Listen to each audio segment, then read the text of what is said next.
Tune in. This is your Friday Night Lights podcast, photo and entertainment, and Middle Georgia sales and services. Coke, don't worry about Pepsi. I had to go see a man about a meeting. Look at here, look at here. A-Town down. And you better not lose.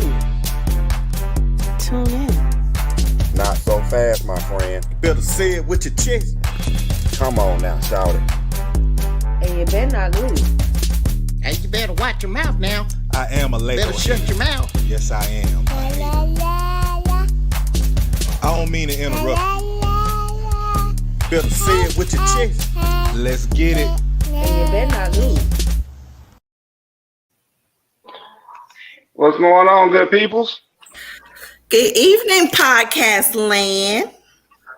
We are back today. What's going on, good people?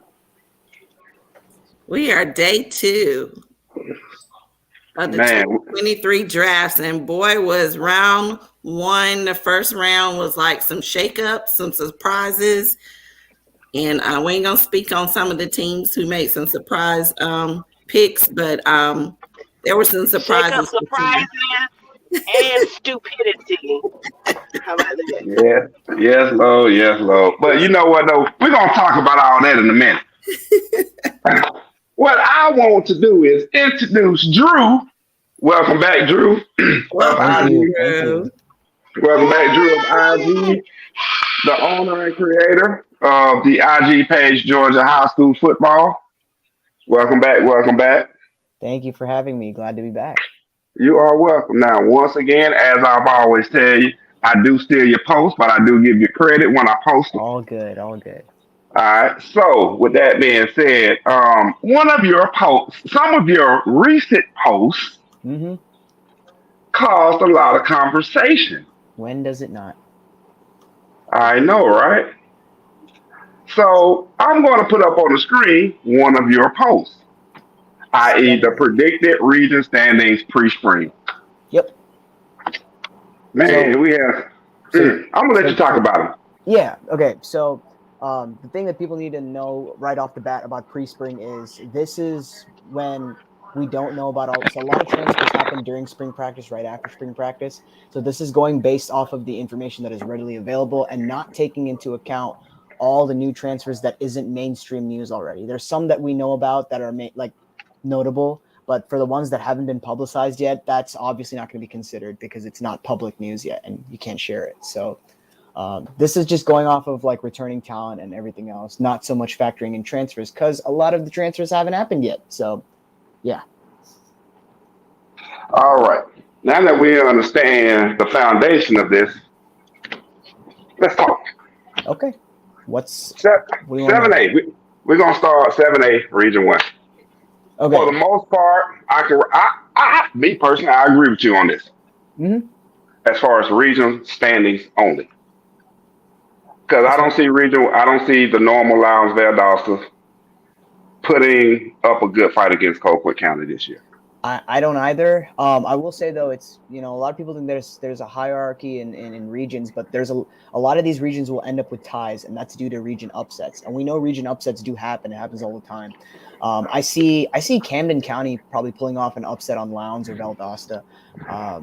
I think this is a good team that returns a lot, and for a team like Valdosta that loses a lot, and Lowndes undergoing a new shift with the new head coach, I think Camden County can catch one of them off guard. If I'd put my money on it, I'd probably say they'd beat Valdosta, but as of now, that's what I could see.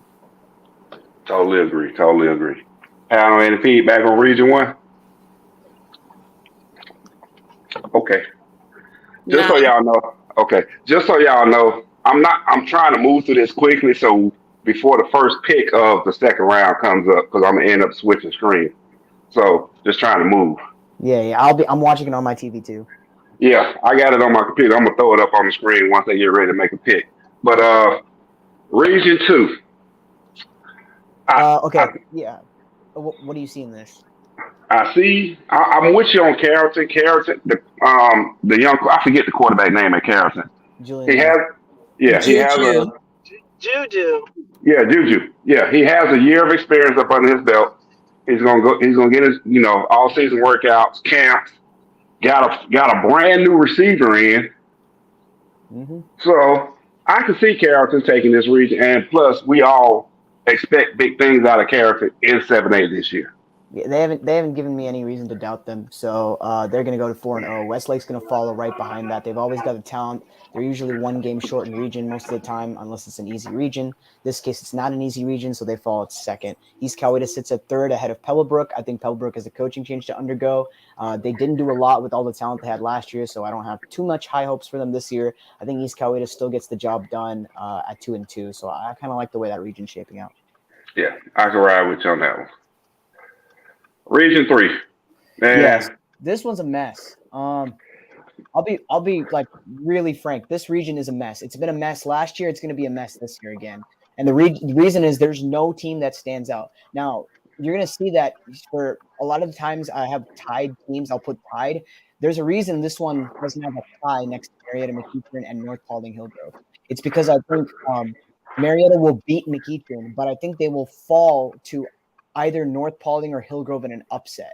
Same thing goes for either North Paulding or Hillgrove. They will upset one of the top teams. This is a crazy region. McEachern obviously has a new head coach, Kareem Reed. There's high hopes for that. Marietta has had their number sometimes. So I can see Marietta's returning talent, like putting up a fight against McEachern and winning. But I also think these teams are susceptible to upsets because of how deep this region could be. Hillgrove, not saying much, but North Paulding, definitely an opportunity there.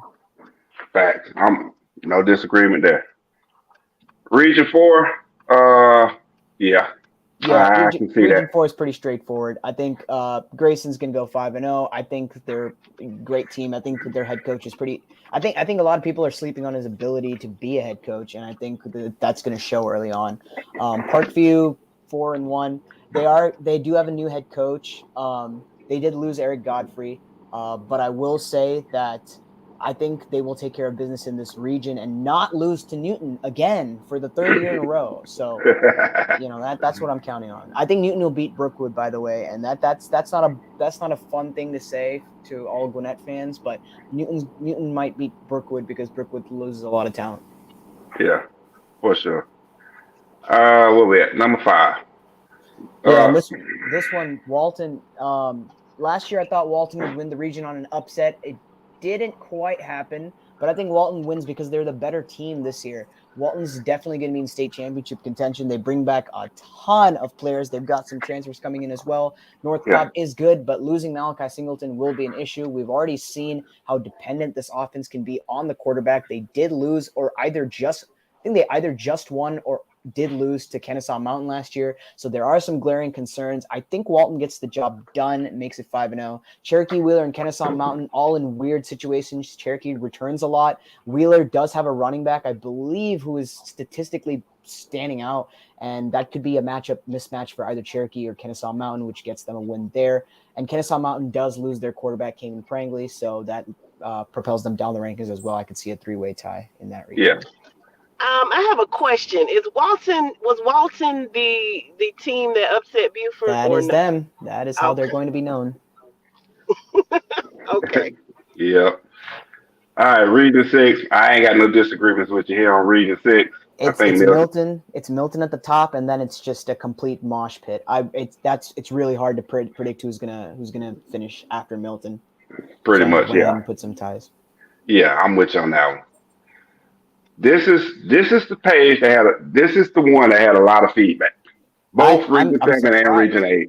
This was the most straightforward one. North Gwinnett has a new head coach, and they graduated some guys. I went to North Gwinnett. I follow this team pretty well. And they have a new head coach, Eric Godfrey. They lost defensive mastermind Bill Stewart to Georgia Tech. So I think Norcross gets the job done here.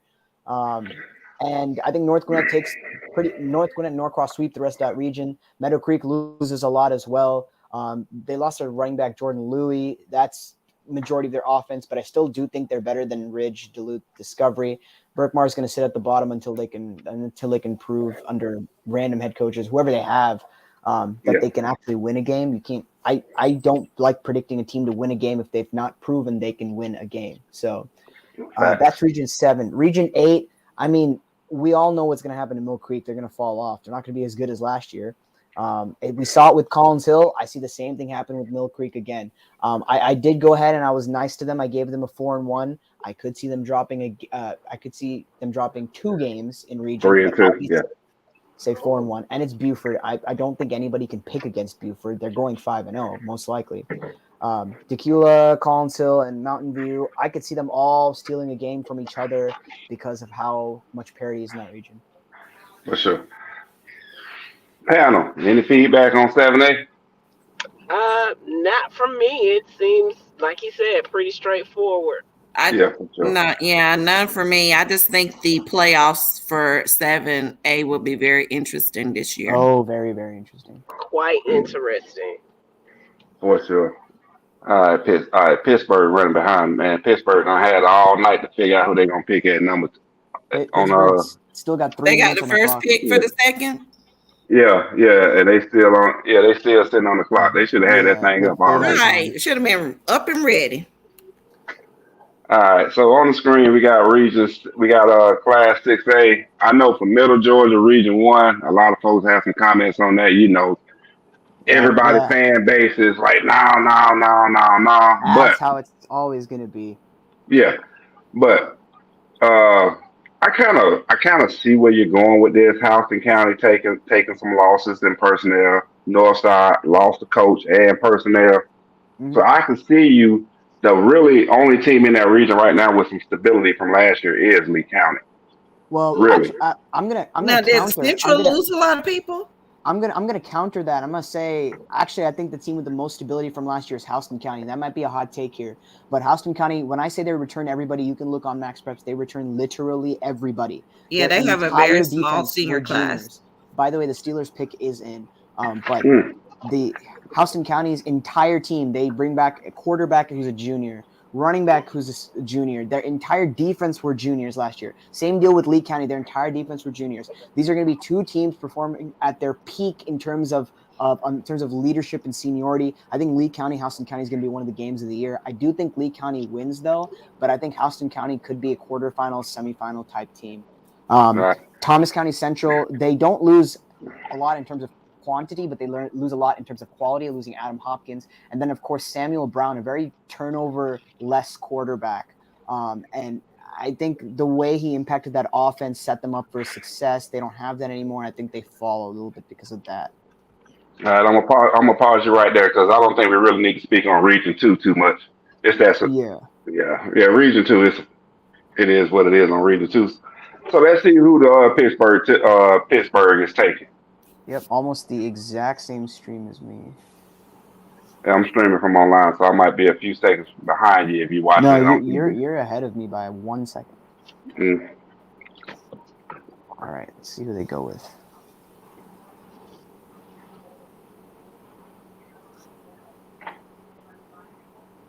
Steelers select Joey Porter Jr. Oh, wow. Well, DB, Penn State.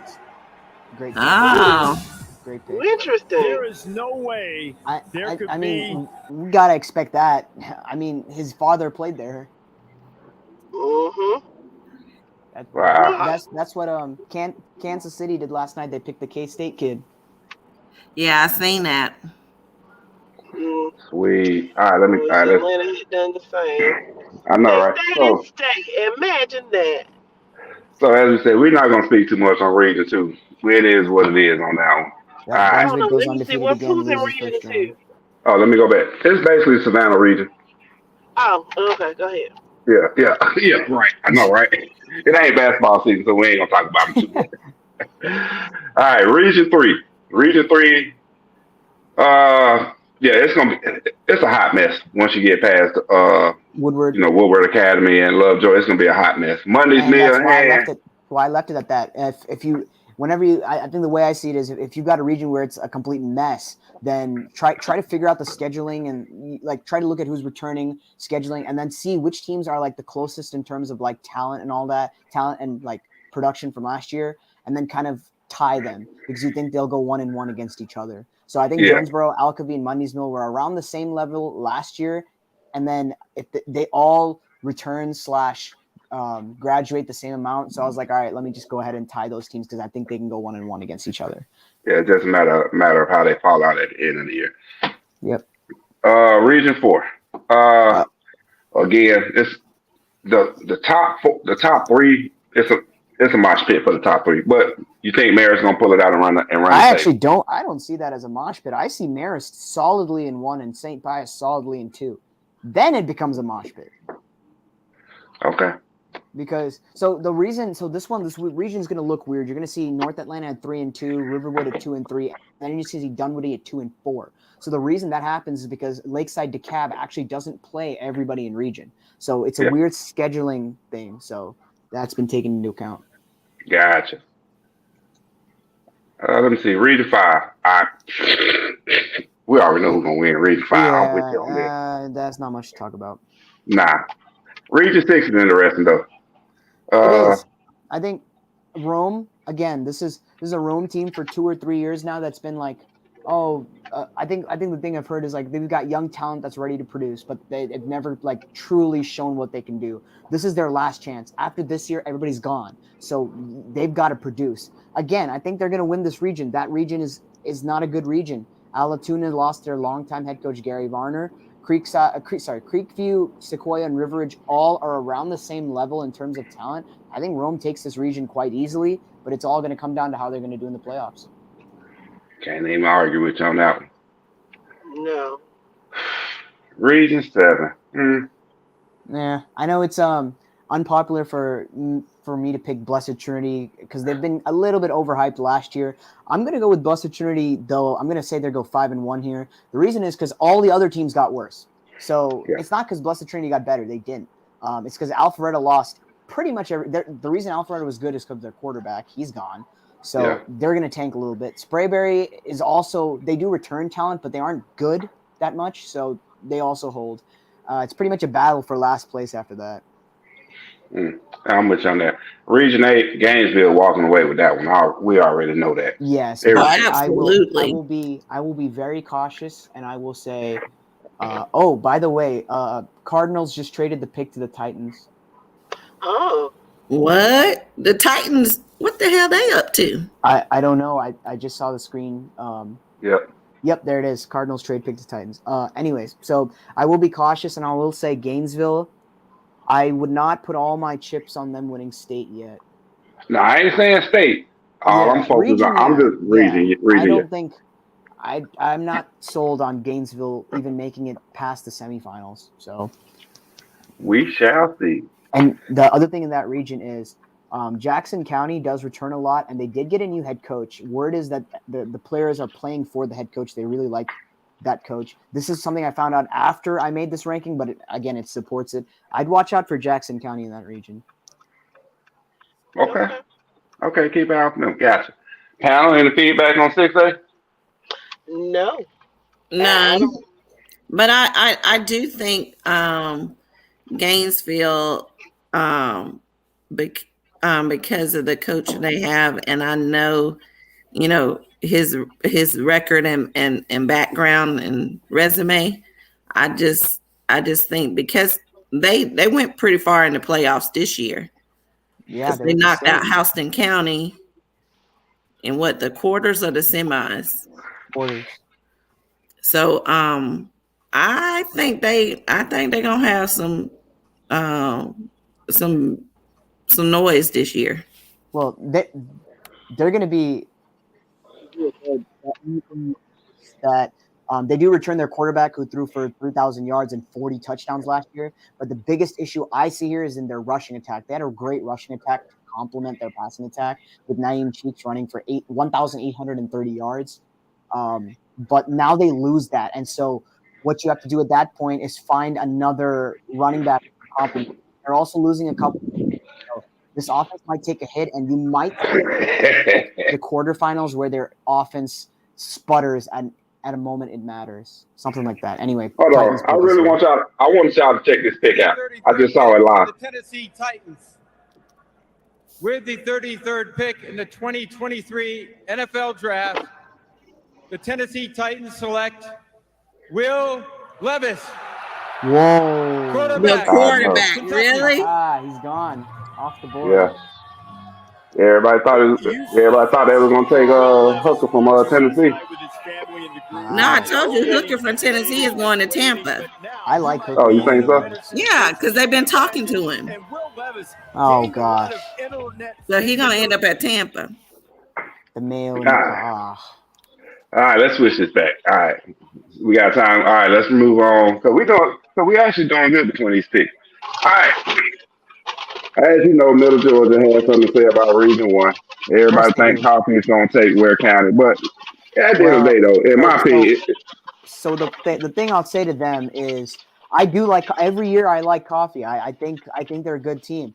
The issue is no matter how much hype they come in, they just don't know how to win their region. They've won their region once since 2003. I mean, every year they have the same expectations for 8, 9, or 10 wins. If that's been the case, you look at what is that? 1, 2, 3, 4, 5, 6, 7, 8, 9. 8 of the last 9 years, they've won 8, 9, or 10 games in their region or in their schedule exactly.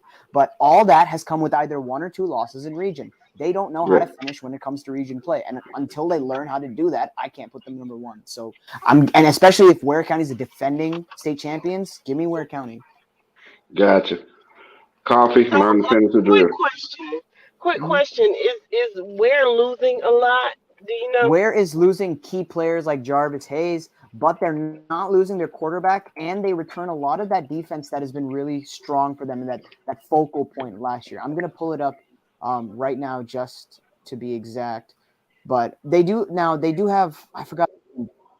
There's a good defensive player that they lose, but besides that, their core is staying together. And then offensively, you do have Nico Smith or Nikau Smith. I don't know how you pronounce his name, but that's 27 touchdowns and 2,500 yards of production. Then they also return a running back that is rushed for 19 TDs and 1,200 yards. And then their second running back rushed for 1,000 yards. So offensively, this team is going to return a lot, and I don't know if Coffee can handle that, especially with their past history of not being able to finish. Good stuff. Region 2. If Region 2 plays out like it's supposed to this year with no upsets from like last year, then I can ride with this. I think the key here is for me, I think Warner Robins still wins the region. They're a good team. Sure, they lose one of the great head coaches they've ever had, but that's still a really good team. I think the main thing for me I'm watching for is Jones County and Dutchtown. That game's going to be really important for playoff seeding. I think Jones County edges Dutchtown, but again, this could go either way. All right, hold on. We got Sam Laporta. Oh, tight end, Iowa. Interesting. Wow. Iowa has produced a ton. Well, the Lions love their tight ends, and they love them from Iowa, so interesting pick. Right. TJ Hawkinson. But speaking of Warner Robins, Warner Robins quarterback just committed to Notre Dame. So yeah. So I don't know if I think that's the best fit for him, but hey, if it works. I was pretty shocked because Yale even offered him as well. And he didn't even do a visit to Yale. Yeah, he didn't even do a visit to Yale. But I mean, I wish him the best. And that's another thing, with kids making these decisions, I hope that they're getting sound advice, from coaches and then doing these visits so they can see where they're best fit at. Sometimes you can't chase the bigger names. You got to find out what's the best opportunity for you for the next 4 years. Well, that's kind of what we preach. I mean, I go to Georgia Tech. I mean, we're not raking in 5 stars. We've had 1 5-star in school history. But I think a lot of the message that's being sent around right now to like recruiting is you got to don't chase the bag. The bag will come when you're good. You need to find a place where you can develop. If you start jumping around 6 different schools in 4 years and trying to find money, you're not going to go to the NFL and make the actual money. Right. So find the best fit for you now, and that's going to set you up for later in life. I mean, Jahmyr Gibbs was a 4-star. Sure, he transferred to Alabama, but he spent 3 years at Georgia Tech. That's the reason Alabama even batted an eye towards him. So he's going to get obviously he's in the NFL right now. He's going to get a bag from that, not because he chose a high-profile school. He chose a 3-win team, but because he went there and actually produced. Yeah. By the way, Instead Colts of just being a traded their picks. 5-star sitting on the bench. Yeah. Okay. Colts just traded their picks to the Raiders. Yeah, and a lot of you kids got to realize, when you leave in high school, it's a whole different ball game. Because my son had to realize that it's a whole different ball game when you get to college. Because now you're just a little fish in a big pond, and everybody you competing against is good. So you got to prove yourself every single day. You can't have a bad day. Again, it goes that it's the same logic that applies for people who aren't athletes either. I mean, I'm not an athlete. I didn't commit to Tech for sports, but I could have, Tech was not the best school, like ranking wise, for BME, for biomedical engineering. But for me, it was the best fit, and that's why I chose it. So you gotta, if you can apply that for students, you gotta apply that for athletes as well. Oh, absolutely. For sure. Man, Region 3. Yeah, that's a bad region. I don't. There's not much to talk about that. Yeah, we'll skip that. Do anybody even watch those games? No. Nah. Just the parent. Region 4 is a hot. Region 4 is a hot mess. I know that. With these. Yeah, they all lose players. See, Tucker's the only team that doesn't lose players, but I don't know if they're good enough to take the entire region based on how they performed last year. So I just went ahead and tied all three because I don't know how bad Chambly is going to drop off after losing Fabian Walker at quarterback. With you. Region 5. 5. So right off the bat, Creekside's going undefeated in this region. They also somehow made the decision to play Mater Dei, which I think is a terrible move. I don't know why you would do that. But after that, this region is also just a mess. Everybody could beat everybody else, except if your name is Banneker and Tri-Cities. Facts on that one. Fact, no argument on that statement.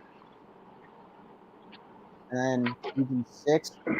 Yeah. Cambridge, Gax. Okay, so last year I nailed Kel's prediction for last year, and the reason I remember this one so specifically is because that's when the Westlake staff moved to Kel, and so people were wondering what Kel would look like. I said Kel would go 8-2. They did end up going 8-2, and they did lose to Cambridge in region, which is what I picked. But the reason I picked that is because I didn't think they were ready for region play yet. Now with Cambridge losing everybody, I think Kel moves into the front seat, the driver's seat in this region. So I think it's Kel's region to lose, I think, at this point. Okay. All right, hold on. We got Raiders got to pick in. Please don't pick the Tech kid. What Tech kid? The Thomas guy? No, there's a. The Indianapolis Colts have traded the 35th pick to the Las Vegas Raiders.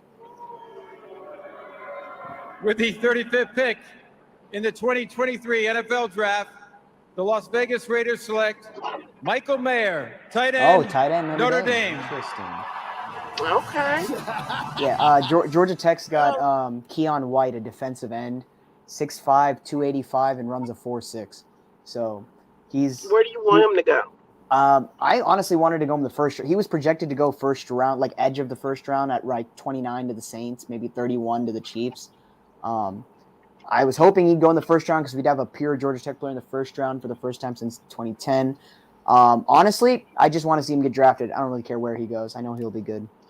Okay. Right. Just get him drafted and give him an opportunity. Yeah, I've watched him there. Mm-hmm. I've been to. I'm banned. I go to every game. I've seen how good he can be. So.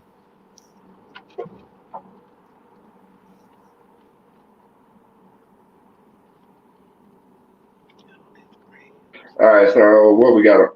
Oh, I didn't switch the screen yet. Oh, I thought I switched it up. No, you didn't.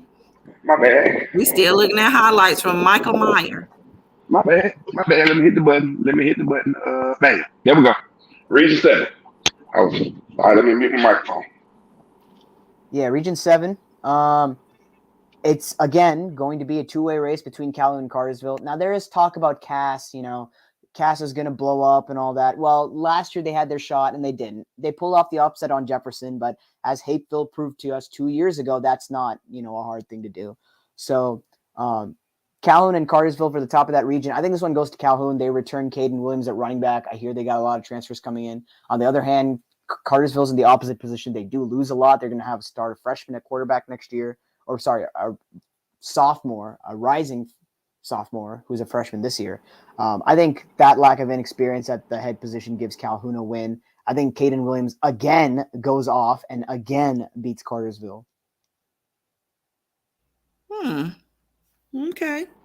Really? Yeah. Okay. It's becoming a more popular pick, Calhoun over Cartersville. I hear everybody talking about that one. So, okay. For Region 8, Jefferson, yeah, again, a lot of people are talking about how Jefferson's going to fall off big time. I don't see it. As long as you have Sammy Brown there, the 5-star linebacker, I don't see I thought he graduates this year. No, he's going to be a senior.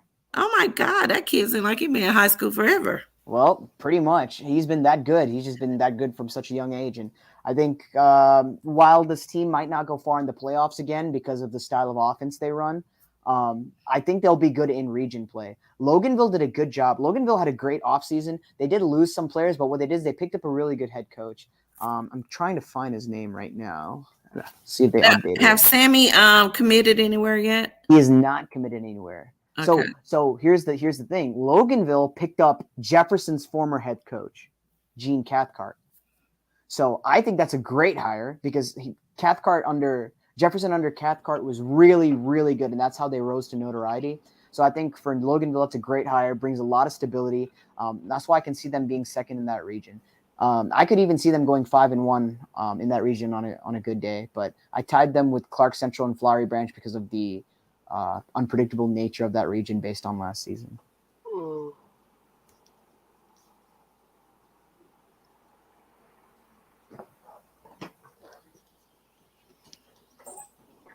Oh, I'm sorry, Patty. Or you guys got anything for 5A before we move on to 4A? No. None. All right. Hey, Dro. Dro don't join this. I see. Hey, what's going on, everybody? What's going on, Dro? I'm gonna need you to revisit that. What's going on, everybody? We had hey, Dro, and then you're gonna what's going on, everybody? Hey. He's been working hard today. We're gonna give him a pass. Okay. I guess. Can y'all hear me? We can hear you. Oh, okay. Cool. All right. Region 1. You know South Georgia got something to say on this one. Obviously. Bainbridge right now is the best all-around team in that region. Nobody else compares. For some reason, the one thing people actually caught up in this region the most is between Hardaway and Shaw, which to me doesn't make sense. Hardaway is going to be a much better team than Shaw, despite Shaw's upset over Hardaway last year. That's just an anomaly. People are going to see that Hardaway is the better team than Shaw. So Bainbridge tops that region. Cairo is not that well-rounded. All right, we're gonna pause real fast, see what the Rams are doing. Welcome, 7-time Pro Bowler and Super Bowl champion Torrey Holt.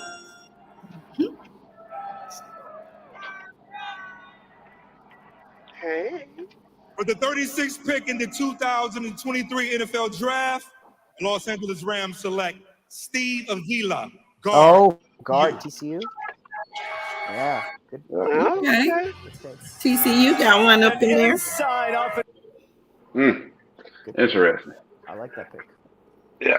All right. Region 2. I can't fault you on spotting and pair. That's one's going to turn a lot of heads, isn't it? So let's talk. I did this on purpose, not for the talking points, because I think it's actually going to happen. So the one thing we saw with Perry is everybody knows their quarterback, right? Mm-hmm. Yeah, we know how good he was.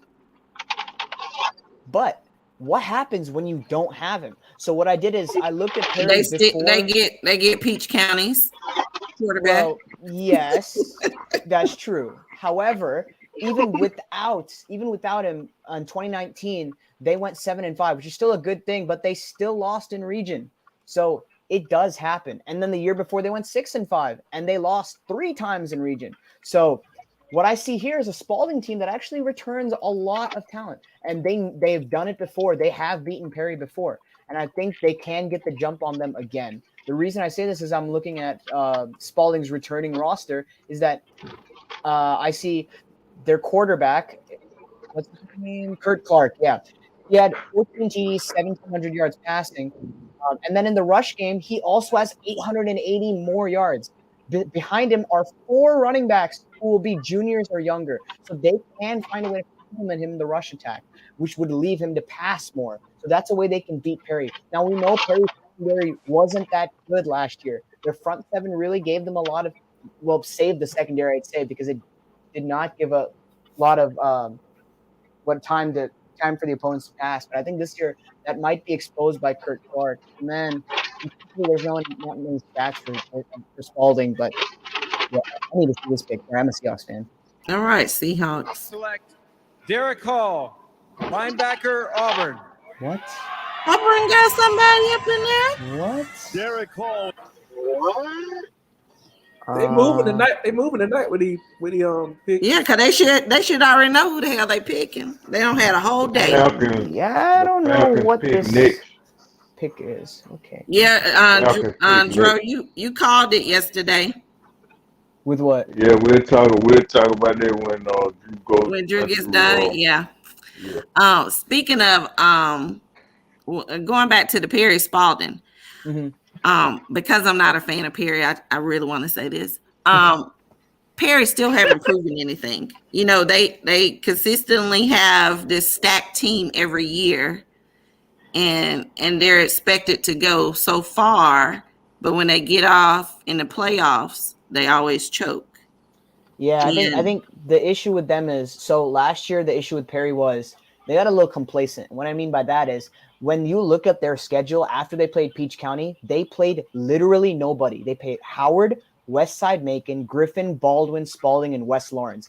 That is not competition in region. Right. So what happens is when you play these bad teams, you think you get better at offense, even though you're dropping 40 a game, but you're playing teams whose defense is terrible. So when you start playing a team whose defense is good, aka Wayne County, you're gonna run into a brick wall and then you just can't move the ball. So that's what happened, and I think Wayne County just shut them down because Wayne County played a much more difficult schedule, or at least a more variety of teams. You look at who they played. They played Brooks County, a major run-heavy team. Then they played Appling County and won a 7-0 game. Appling County ended up doing pretty good. They played Benedictine, which is a pass-heavy team, something that Perry also did. Then they also played Burke County, which is a run-heavy team. So this Wayne County team was ready for what Perry was going to put out there, and Perry's lack of competition ran them straight into a brick wall. Yeah. Can I ask you a question, Drew, about your methodology? Sure. And when you make these predictions, do you take into consideration home field advantage at all? Does that make a difference? Yes. That home cooking. Now, I will say that it depends. So not just factor in home field advantage, you also factor in how important that home field advantage is. If you're a really good team, or not really good, say you go 8-2 every year or whatever, and there's no evidence that your home field has any advantage. Like, for example, you lose both your games at home, but you go undefeated on the road. It's not going to play that much of a factor because you've proven it doesn't help. However, there's other teams, like when I was in high school at North Gwinnett, we went dang near undefeated. I think we were 29-2 at home over like 5 years or something. So that's a home field advantage. And that does get considered a lot more. Okay, so you weigh that. So with regard to Spalding County and Perry, I don't know. Oh, Lord, here come the Falcons. Oh, Falcons time. Okay. The Indiana Colts have traded the 38th pick to the Atlanta Falcons. With the 38th pick in the 2023 NFL Draft, the Atlanta Falcons have selected Matthew Bergeron, guard, Syracuse. Interesting. Get him off the roster. Thank you. From Canada. He says, what are the things about moving to and give Debo some help. Thank you. That's all I want. That was a good pick for y'all. I think that's a solid pick. They should have got Not the flashiest pick, but the most solid one. Yeah, Debo some help. Look, they had to right their wrong from yesterday.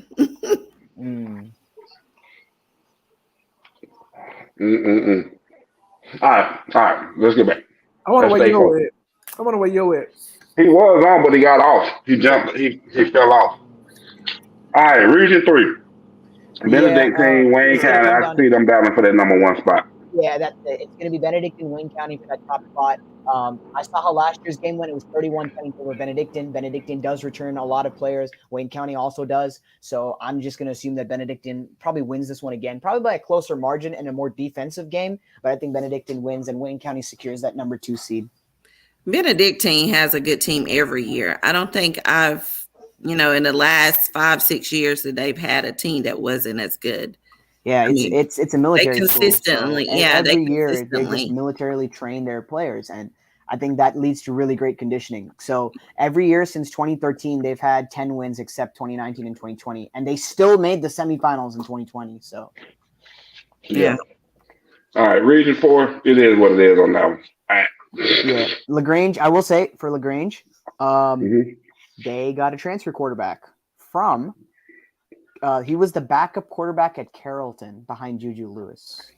Ooh. I believe. So I believe LaGrange has him now. I did not know that in the making of this ranking, but I mean, it makes sense. So I guess my other analytics lead me to the same conclusion. But Troup County, it's Teo Todd's region. That dude is unbelievable. So, yeah. Yeah. Man, I got no argument with you there. Region 5. Stockbridge. It's fun to see Stockbridge back at the top again. I think high school football was better when they were good. And they burst onto the scene in region play last year. I think something clicked. I don't know what clicked, but they figured it out. So they got Shelton Lewis. And now most of that team is actually coming back. And that's a great sign for them. This is a very pliable region. I think a lot of these teams are ones that are undergoing the normal shift of all graduating seniors, filling spots. Stockbridge doesn't. I think they're in great position to win this region.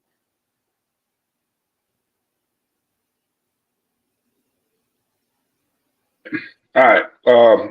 Region 6. You really think Stevenson going to run away with it like that? No. So that's the thing. It's hard to draw conclusions directly from looking at this, but that region is this region from top to bottom, from Stevenson to Hapeville Charter, is probably the least variance. I think Hapeville Charter could go anywhere from 0-5 to 4-1. I also think Stevenson could go anywhere from 5-0 to 1-4. This is a region where anything can happen, but I can't just say that. I have to pick something, right? So I picked the thing that I think was most likely. Okay, yeah, because I was about to say Region 6 is a hot mess in my mind, but okay. It is a mess. They could all be tied. I just didn't want to work through that scenario because that's about 30 minutes of just trying to figure out who beats who. Yeah, I'm with you. We can figure that out by August. Okay. Yeah, it'll sort itself out. All right, Region 7. I ain't got no problem with this one at all. Neither. Cedartown graduates a beyond amount of players. Like they lose their entire team. I think even special teams, but still they're still the best team in that region. Yeah, and that's why I say I got no problem with it. Same with North County down there. Yes, Region 8, that area there. That's a mess. From 2 to 7, complete mess. 2 to 7 is a complete mess. But North Dakota is going to win that region. All right, panel. Any feedback on region, or should I say Class 4A? Nope. All right, well, we're gonna move on. We know this one. We know this. This post made a lot of noise in the group. Yeah, because 3A, it's yeah. All right. Okay, let's talk about it then. So, Thomasville has the benefit of momentum. And so what happened last year was they started off really poorly. I think we all know that because they got absolutely destroyed by Brooks County 42-7. And then they got absolutely destroyed by Thomas County Central, their rival. After that, though, they started to pick up the pieces. They actually went undefeated in region, which in that region is actually pretty impressive because of how much parity there was. Remember, Doherty lost, Carver Columbus lost. So that was a tough region. I think Thomasville, since they return a lot, is set to win this region again. And they've won their region a lot of times. The thing with Doherty, though, is a lot of people expect Doherty to go 4-1. But one thing I learned from last year, or I think I've been learning over the past few years, is with teams that rely on one player so much, they are very, very prone to upsets, which is also why I'm a little bit unsure about Troup County. Now, I thought he had transferred. He didn't transfer. That was just a rumor. Cam Davis? Uh-huh. Oh, I haven't heard anything. I heard a rumor that he had transferred. Oh, to where? Oh, snap. Hold on. Pause that real fast. This is Carolina pick. Jonathan Mingo. Oh, wide receiver, isn't he from Ole Miss or something? Yeah, Yep. there he is. Okay. I would have gone Jalen. So Jonathan Mingo. Nah, just want to get that in real fast. I'm sorry to interrupt. No, all good. If he again, this is why it's pre-spring, because we don't know what's happening. So if this is assuming Cam Davis stayed, if he didn't stay, then well, Darty's gonna be 5th in region.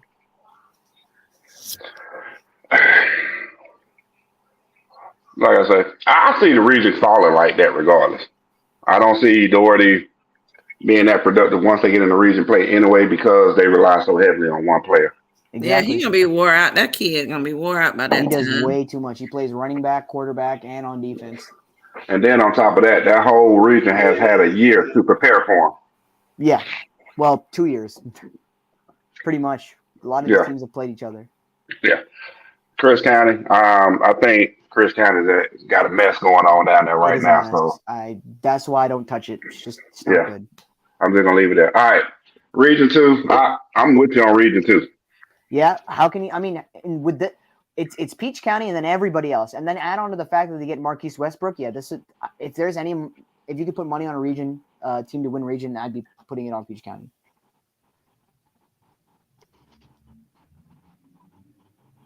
Yeah, Region 3 again. It's going to be Calvary Day, Savannah Christian, and then everybody else. So right. It's going to be Calvary Day versus Savannah Christian. Savannah Christian loses their quarterback. Calvary Day doesn't. Calvary Day returns a lot of players, and a lot of them are very talented. And they also beat Savannah Christian last year. Gave me no reason to think they're going to lose again this year. Yeah, because they was young. Their starters was young, right? Yep. Like sophomores and juniors. Correct. Yeah. So yeah, Calvary Day should definitely be. Yeah, I ain't got an argument with Region 3 for sure. Region 4, I really can't argue with you on this one, because we know it's going to be a flip point between them two. Nobody watches that, so. No, that's not the same one that is in, is it? Who? The team we can't stand. What is the team? No. Oh, okay, I thought that was Region 4. Region 4. Literally probably the least relevant region in this class. Pretty much. All right. We know Region 5 going to come down to City Grove. Sandy Creek is just all about how Sandy Creek develops under their new coach. Well, yeah, I agree. And also they lose a lot of talent and a lot of production. Yeah, they do. It's going to hurt losing Latimer people like that. Yeah. You've got one Latimer, but you lose the predominant Latimer, so he's gone. You got a new head coach as well. Cedar Grove, yeah, they want revenge for what happened last season, obviously. But I will say, Cedar Grove, this might not be one of their best years because I haven't heard much about the talent they've brought in or all that, but they're still good enough to win that region by a lot. They did quiet of who they recruited in. We'll know at the preseason games or scrimmages. I told you we don't recruit, we get transfers. I don't know about that. Moving on to Region 6. Moving on to Region 6. Okay, no, I will say something though. I do remember I came on here, not at this time, but like 1 year ago, and I talked about how Cedar Grove and Sandy Creek would make it to the state championship and Sandy Creek would win on some fluke, and I said it could be something like a Hail Mary. I'm guessing video review going wrong is a Hail Mary. You know what? I remember that. I remember saying it. Drew, I don't want to hear you right now. You said it. There we go. I'm just messing with you. Piss off fan bases. Nah, you good. Time in all these young people's lives. So let's all give them a round of applause for that. And I also want to give a shout out to my man Mike Ornstein, who had a happy birthday, turned 70 yesterday. We ain't doing all that. And to the game. With all that being said, With the 40th pick in the He 2023 NFL Draft, the New Orleans Saints select Isaiah Foskey, defensive end, Notre Dame. I wanted him. A talented guy. I thought the Saints would have went for secondary because they need some secondary people. They're passing on Keon White. Keon White's also a defensive end. He was projected to go higher than Foskey and the previous other two defensive ends that were drafted. I know why, too. He's really raw, so nobody wants to take a chance on him. That's okay. It's all right. All right, so, yeah, they won on the fluke. All right, Region 6. But Jeremy. We don't talk about Cedar Grove and Sandy Creek. Well, we try not to talk about Cedar Grove or Peach County too much out here. Just saying. We'll stay away then. We'll stay away from that then. Yeah, that's why I'm moving on. But Region 6, Yeah, again, man. not a really relevant region, but Nah, Adairsville I think is the best. Oh yeah, they at the top for sure. They were overrated last year, I will say. I mean, they had a really good record. For some reason, the AJC or whatever ranked them in the top 10. That's a terrible move. I don't know why you would do that. They weren't even close to my top 10, no matter if they went undefeated. They don't play a strong schedule at all. I'm with And you on that that. showed they got absolutely destroyed by Raven County in 2A, and who beat them by 36 and dropped 72 on them. Wow. Mm-hmm. All right, Region 7. Yeah, it's Dawson County, maybe Wesleyan. I honestly could see everybody tied except Gilmer and West Hall. Yeah, sounds about right. Region 8 sounds about right because both. There's three teams that set themselves apart from the rest. Those are those three. Yeah, that's what I was thinking about. Oconee. Hebron would have been up there. So it's a three-way tie. Except their quarterback decided to transfer. But Monroe area had lost a lot of people when we played them 2 years ago. And now their younger town is aging. So the thing with Monroe area is they do lose some key positions. But if you look at the losses that Oconee County and Stevens County have, they're much greater. So it puts almost all three on the same level. So I think they'll all three tie. Hebron Christian, they did have Gavin Hall. Great. Like he was explosive. He would pass for 200 yards a game and rush for 200 yards a game. But he transferred to Prince Avenue Christian to become a wide receiver. So I think Monroe area would kind of surprise people because their younger talent is, getting the experience. They're pretty good. Yeah. All right, Drew. So here's the money question. Yep. When you gonna finish this up and drop some more? Once school ends. Gotcha. Okay. Wednesday. I move out on Wednesday. After that, we're gonna have to see. I got an internship starting on the 15th, but well, congrats. Before that, thank you. But before that, hopefully gonna turn out these things. Look at all of y'all getting these jobs and stuff. My baby ain't coming home either. He got a job. Y'all make that money this summer. I'll tell you what, at Tech, everybody gets an internship or a job over the summer. Literally everybody. So if you don't have one, it's almost like, what are you doing? So I had to go and get one. Awesome. Well, you be safe. You always got a spot to come back and chat with us with your predictions and the things that you want to share. Spring games will be coming up pretty soon. So everybody will get some of the evaluation of teams from that. And then, we'll go into the summer and wait on some of that stuff to produce, for preseason. So, it's got a lot of time. As always, once again, man, appreciate you coming on. Joe, you got anything for him?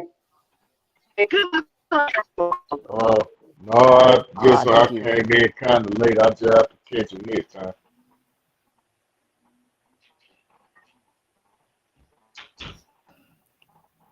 Was Jessica trying to say something? No. Oh, okay. Well, bye, Drew. I don't know if you're going to stay on with us. But... I had no clue. Okay. I'm going to go head out and eat some dinner. Okay. Enjoyed you. All right. See you guys. Okay. Bye. Good on your phone. You're going to do well. You breaking up, Jessica. I haven't said anything. Can you hear now? You still kind of breaking up. Well, while she figuring out her sound, can y'all hear me just fine? Yeah. Yeah. I don't like what just happened in the second round with the Falcons. I mean, I understand getting O-line help is always a good thing. Don't get me wrong. But I thought Arthur Smith was going to go with that physical receiver from Ole Miss because he tends to like those type of receivers. They just gave Carolina another weapon. You don't give Bryce Young weapon. You know what I'm saying? Mingo, I feel like he's going to terrorize the NFC South for a long time. Well, at least he had the potential to. I would have loved to see the Falcons pick him up. But now I guess they're going to have to, address their need at defensive end, defensive tackle, or cornerback. I know those are three positions of need, but I hate to see that they passed on Mingo, in that Oh, they got spot. the linebacker out of LSU.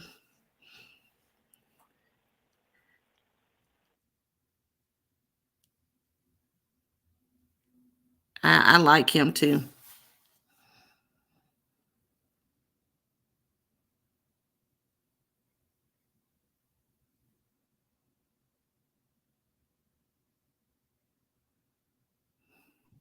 Yeah, muted my microphone. But yeah, Joe, I'm shaking your hand. You called it. I ain't like the pick, but it is what it is. Talking the running back. Mm-hmm. I mean, you got to understand they had to go with. Sometimes you have to pick the best player, and Well, besides Jalen Carter, Bijan Robinson, besides Jalen Carter, to me was the best player in the draft. Besides him, you know what I'm saying? I feel like I understand Algier rushed for 1,000 yards, but that's another weapon, for the Falcons to have on offense. Like, I'm gonna throw this out there. Everybody yeah, saw what Brock Purdy did with the 49ers, right? So this season coming up, Ritter has no excuse. He has weapons. This is evaluation season for him. It's unfair, but it is what it is. yeah. You know what I'm saying? Go ahead. I agree with you on that evaluation season for on Riddler. But listening to my radio show this morning, they made a valid point. And I think this is what you was trying to hit on yesterday when you was calling this, which also brings to attention something that I forgot about. You got Algier back there, 1,000 yard rush, but he's not gonna carry the ball 600 times a game. He's not. Nope. On top of that, Huntley, the other running back, I forgot he tore his Achilles, so he's coming off of injury. Third back, Cordell Patterson. We stated he's getting old, brittle. It is what it is. Less wear and tear on him. Hopefully he can make it through a full season now, as long as the running back room stays healthy. And you can use him as a number two receiver if you need to.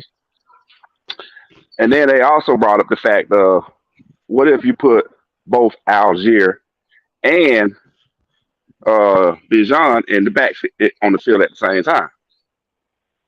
It creates a major mismatch. And I really didn't understand this dude's route running, but Bijan got some good route running skills for a running back. So, once I looked at him today, listen, okay, pick makes sense. But the biggest thing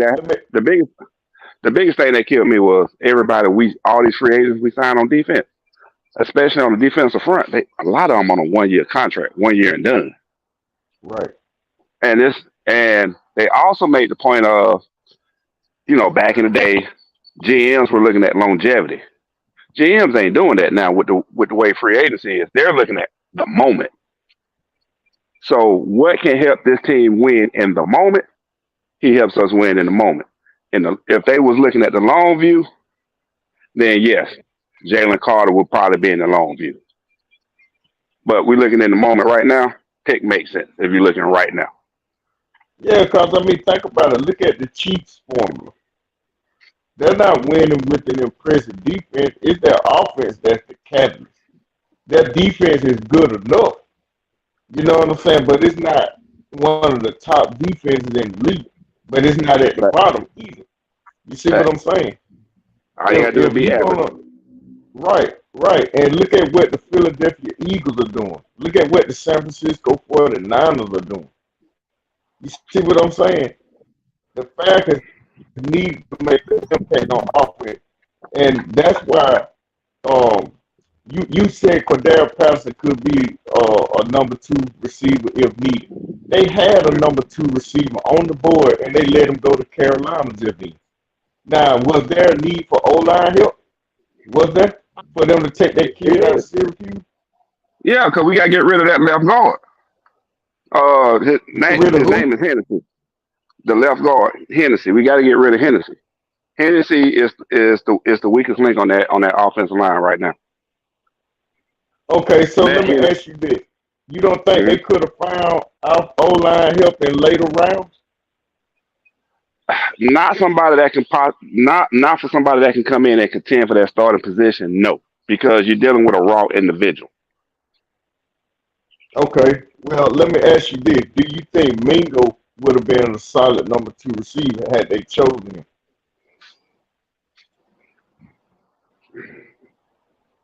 Big physical. You got 2 big physical receivers on the outside. Yeah, I think so. See, I think about it. You trying to develop your young quarterback. You have to give him as many weapons that you can get. Understand? Facts, you do have to. And I said, go ahead.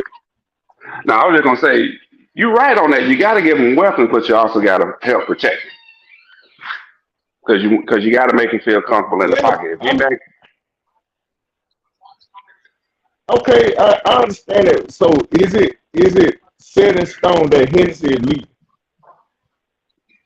Hennessy is weak. Hennessy sucks. But that old line still was one of the top in the top 10 last season, wasn't it? Yeah, because we ran the ball a lot. We had a decent running game, which surprised a lot of people. Yeah, that running game surprised me. And I'm sitting at the games watching. Okay. Well, I'll tell you what. It just made me a little nauseous there to see Bryce Young get a dangerous whip. Because, I feel you on that, though. No, I feel you on that one. I understand you on that one. Yeah. But as far as Bijan Robinson, they had to do that, man. They had to. You do not let a player like that, fall to the second round or later in the first round. Running back like him don't come around every day.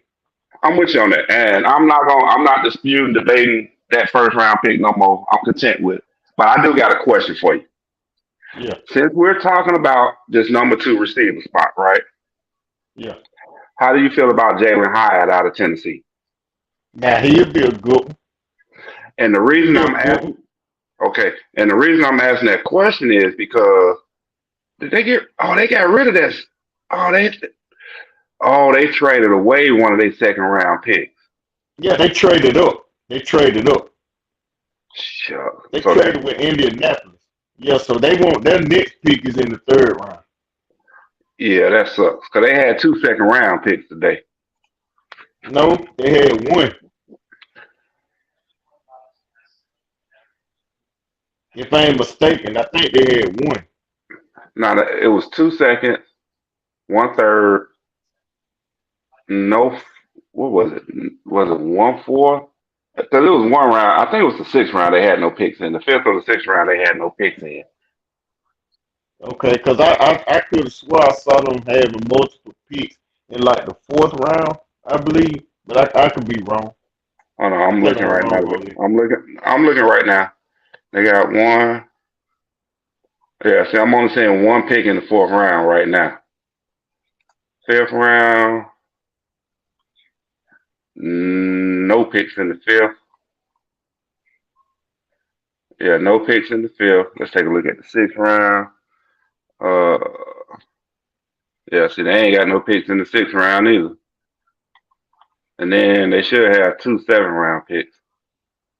Yeah, they got 2 7-round picks back to back. Yeah, I think they missed on that wide receiver, man. Yeah, they did. They missed on that wide receiver. But if that guard from Syracuse would show up that offensive line, okay, that's great. But they had the perfect physical receiver, to complement Drake London, on the other side. They had it, man, right there. And they let him go to Carolina. I'm trying to see what the Falcons gave up to get that. I'm trying to verify what they gave up to get that pick. I can't tell. They must have seen something in the trade up. That meant the spot to get that lineman, but yeah. I think they you could find a lineman in these new spring league that's coming up, man. You know what I'm saying? So For sure. they should have. I'm telling you, man. They gave Bryce Young a dangerous weapon. They gave him a dangerous weapon. He gonna terrorize the NFC South, man, if he plays up to his potential. And we don't pick again to the third round, 12th pick. Man, that sucks. Now, while you doing that, let me ask you a question. Now, I see Yo ain't on. What's that? Y'all didn't have to get in your feelings yesterday about the Falcons pick. You Look, didn't have to do that. You they didn't have was to get so all in in your their feelings. feelings. And what you say, Stan? They were so in their feelings. I think Yo whined and cried and bitched all night. I just got off. But these gonna be the same people when Bijan start. Now, I hope he played injury free, because we all know injuries can change a whole lot of things. But if Bijan really brings a spark to that offense, and because it's gonna take pressure off the passing game. Y'all already know that. You know what I'm saying? Then, maybe they'll hype it up then. But I can't help but think about that running back from the New York Jets, Breece Hall. He was having a great season last year. Then he went down. You remember that running back for the New York Jets, that rookie running back out of Iowa State? I'm tracking with you. Yeah, see, the impact he made for the Jets, I feel like Bijan gonna have that same impact for the Falcons. I can't wait. I'm getting excited to see what he's gonna do. I'm gonna go to the open practice they're gonna have at the Dome, at the Benz. See what he look like. Now I see is it Keely Ringo? Is he still on the board? Yeah, he's still on the board. Yeah, as of right. They need secondary help, right?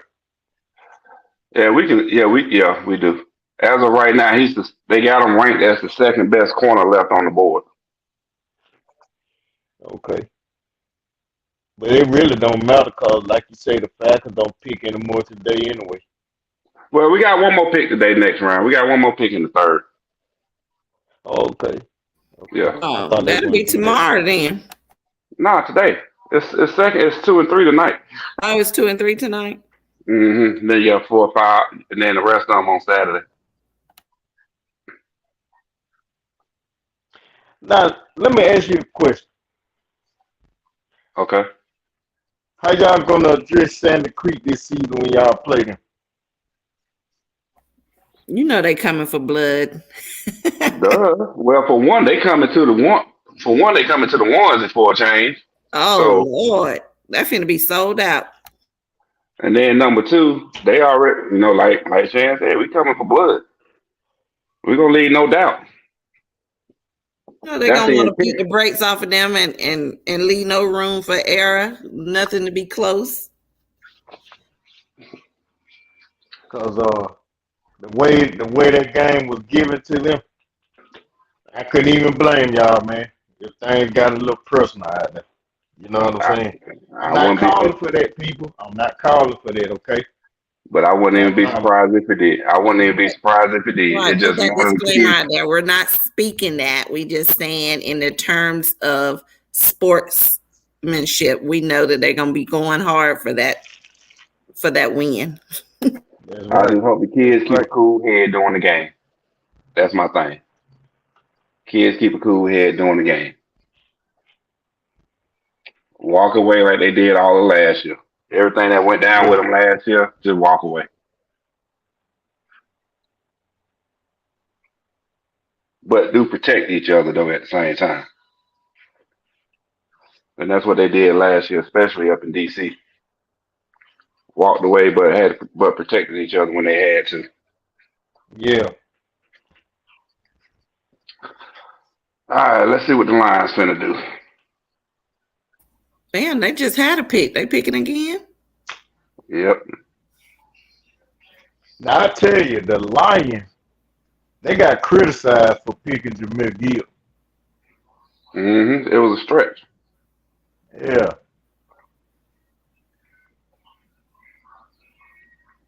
Let's see what they do this time around. They're going who they finna pick up on defense is the question. Yeah, they looking for a defense tackle, DN, or a linebacker. Because they already had a pretty good running back room. It was better than what the Falcons had. In my opinion. So Jamar Like Gibbs you came say, back into the Jackson. Hunter went down. Yep. Torn Achilles. Will he even be ready to play this season? And that's the question. Don't know. An injury like that?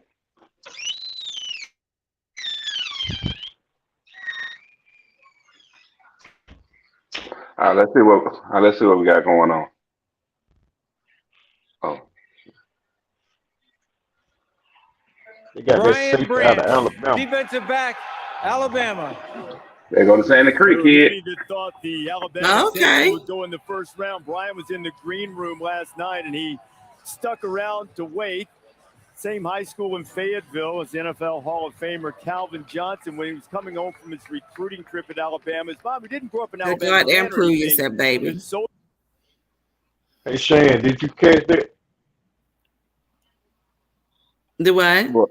What from Did Fayetteville? you catch that? They didn't say nothing about him going to Cedar Grove. They said he went to Sandy Creek, the same high school Calvin Johnson went to. You caught that? They did. Yeah, I thought that's what I heard. Yeah, that's where he went. Yeah, that's what I just said. The Sandy Creek kid just got drafted. Oh, I thought you said the Cedar Grove kid. No, Cedar Grove only got one in there. That's Hazelwood. He ain't going nowhere till Okay. tomorrow. My bad. I stand correct. Come on now. I ain't gonna throw myself out there like that now. Yes, this kid was one of the ones that was there last night for the first round, and he was one of the four athletes. He was one of the four athletes left last night that didn't get picked. So that's why I'm glad to see him. Okay. Speaking of which, Yeah, because everybody got picked last night except four.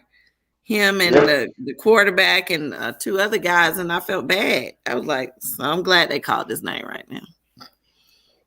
And I'm glad that he's did still y'all talk there. about Will Levis?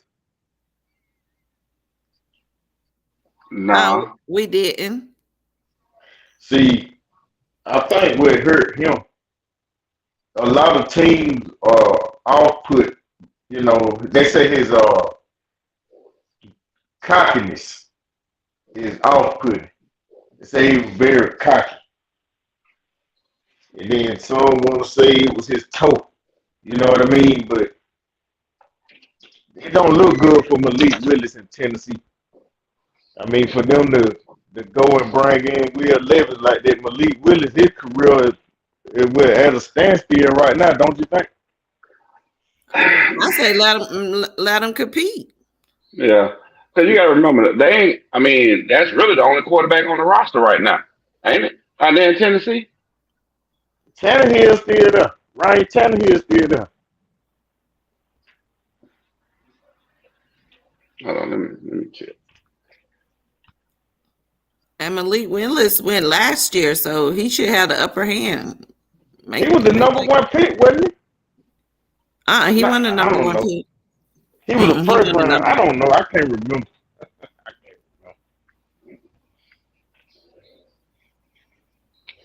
I'm trying to see who they still got there. Ryan Tannehill and Malik Willis should be on the roster.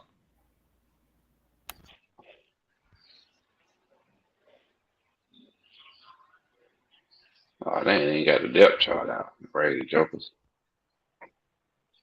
So let's see who we got. Quarterbacks, Ryan Tannehill, Malik Willis. Yeah, they only got two. I think Tannehill on the way out though myself. I think he in the last year of his contract. Yeah, he should be. He got hurt last season, I believe. Yeah, he got injured last year. That's why Willis came in. Yeah. See, like, you take Anthony Richardson. Do you think he ready to play? I mean, as a day one starter? Nope. That's kind of similar to what I think Tennessee was expecting out of Malik Willis.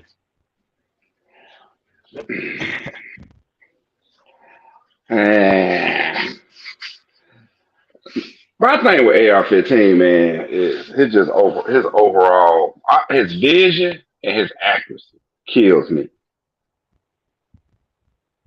That's my thing with Malik Willis. AR-15, his vision and his accuracy. Well, maybe Sykin is the head coach of the one that helped Jalen Hurts out when he was in Philly. Yeah, maybe he could coach him up, man. Get him better. I mean, he's gonna have to. He's gonna have to be a quarterback whisperer. Oh man, New England took that defensive end out of Georgia Tech. It might be a good fit for the young man.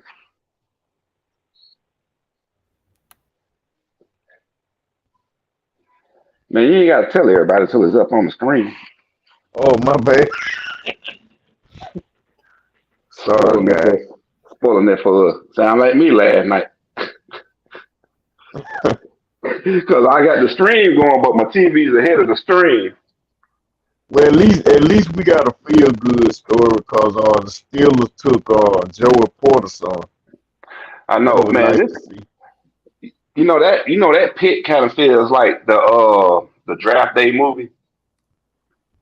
Y'all seen that movie? Draft Day when they ended up picking. I've never seen it. Oh, it's a good movie, man. It's a good movie.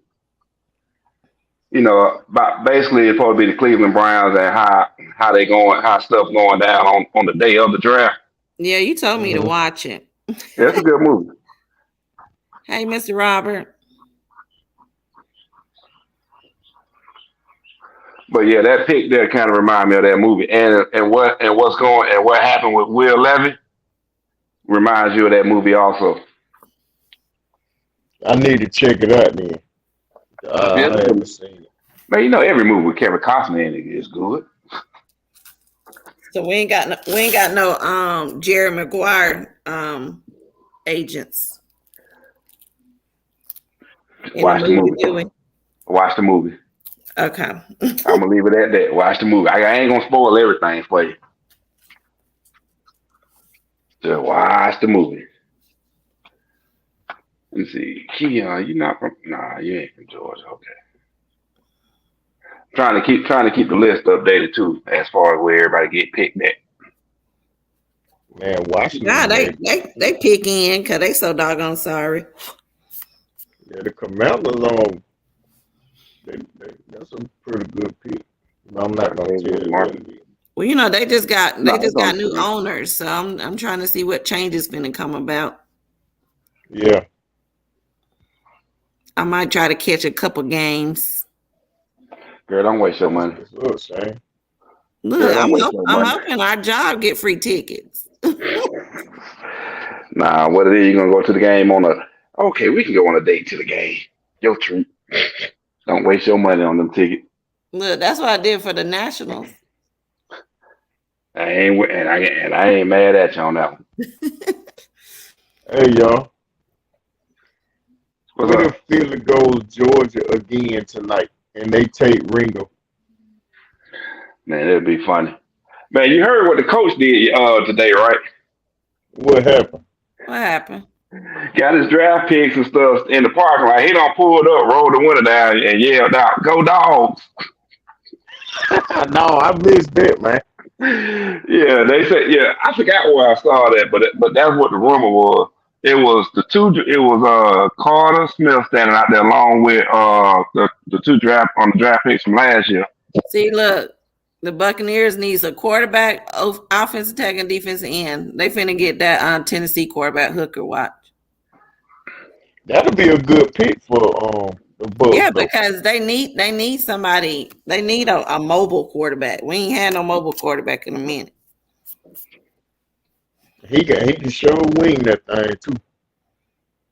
Yeah, and I'm not a fan of Baker Mayfield, so I want him to come anyway. We already gonna be sorry for the next couple of years till we get some money and get some players in. And I love it. I love it. Look, hey, Ramstein representing the Buccaneers. All right, let's see what the Bucks gonna do. All right. Hold on, I gotta go. I'm gonna go ahead and look at the TV on this one. Yeah. I wanna know before y'all. I'm being petty as hell. They better get Hooker. What the hell? How the hell the damn Golden State game get on? Oh man, they didn't do it, Shane. Ah. What they O-line. They hit an O-lineman? Yeah. Yeah, dude out of North Dakota State. The Steelers on the clock now. Shit, I won't be surprised Steelers take it. Right. But they already took one corner though, so. Damn, I Bucks. still can't We could have believe came it. back. We could have came back and got this offensive lineman. Yeah, but I mean, who's going to be the starting quarterback in Tampa next season? Spencer Rattler. I don't know who it's gonna be. I'm at the point where I don't even care because I'm so disgusted with what we got left. We just got a piece of a team. Well, y'all got a Super Bowl out of the deal, so you know. Hold on, dude. Did you just say who's gonna be the quarterback next year? Spencer Rattler. I'm just throwing a name out there because I don't know none of the quarterbacks on the roster right now. That's funny. No, that's funny because he got another year in South Carolina. Oh, for real? My bad. My bad. Man, I'm gonna pee on myself. I don't know this joker didn't say Spencer Rattler. Well, I just know the quarterback played in the SEC. How about that? I can't think of his name, but Spencer was the first name I thought about. It didn't sound right, but I wasn't sure. I thought I was gonna slide better with it. But I just had to finish use the bathroom, but that was funny. I'm sorry. That was a good laugh right there. So let's see what they got on there. Two front teeth. He got a front teeth. I was thinking about to say that. Like, he look like he ain't got no teeth. So he ain't had his teeth since he was little. Shit, that's the kind of lineman you want right there. Zero fucks is given with him. That's the kind of lineman you want. Yeah, he's showing his snaggletooth that he had since he was a kid. He that's a football player. That's a football player. Bro, this is funny right here. I'm going to tell you the two quarterbacks on the roster for Tampa Bay right now. Run it down. Baker Mayfield and Kyle Trask. That's who I would think about. Kyle Trask. I thought we got rid of Trask. Trask still there? As far as I can tell, he still is. They don't have they updated. They don't have a roster update for 2023. I don't think that's why we need a quarterback. I don't think he's there or he's not going to be there. That's why we was needing a quarterback. Agreed to terms with Baker Mayfield back in March. Yeah, Baker's going to be the starter as of right now. But they only got him for a year. Yeah, but you know he trying to rebuild his career. So yeah, that's why I wanted to grab Hooker so Hooker can give him some competition. So at the end of his year, we can say deuces bye. Whoa, Tampa Bay is really a mess right now. I ain't realized they lost the offensive coordinator. We a mess. Receiver coach. We lost offensive quality control coach. You lost your assistant defensive line coach, your running backs coach, and then you had your quarterback. And we lost veteran players too in the Hold free agency. Hold on, check this out. And then you had your quarterbacks coach, your senior offensive assistant, and your outside linebackers coach retired. And I love it. At this point, they might as well just go back to the creamsicle uniform. I'm telling you, we might as well when we sucked like ducks back then. Yeah, I love it. You might well become a Falcon fan. Yeah, come on, Shane. Never. I was a Bucks fan when we sucked back in the day, so you know damn well I ain't finna jump on the Falcon bandwagon. We got room for you. Now, look, I'll be a Commander fan before I'll be a Falcon fan. Now let that stick to you. Wow. Well, you know what? The Falcons, I hope Arthur Smith can turn things around because we won at least one Super Bowl trophy. Look, I'll probably say this is the year for Carolina to take the South. You think so? Yeah. They get Bryce Young some weapons on his offense or whatever. Yeah, they'll be taking the South. Okay, then let me ask y'all this: Do y'all think people are sleeping on Desmond Ritter in the South? Yep. Yeah. Till he proves himself. Yeah. I mean, because we got Bryce Young coming in as a rookie, and Shan say he's gonna win the South. They're gonna win the South. You already know how the South rotates every year anyway. Man, that joke, man. It's about time for the Panthers or the Saints to move back up to the top. So it's time. It's the Falcons' turn, basically.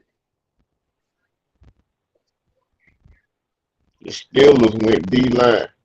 Yeah, I see that. They got a tackle.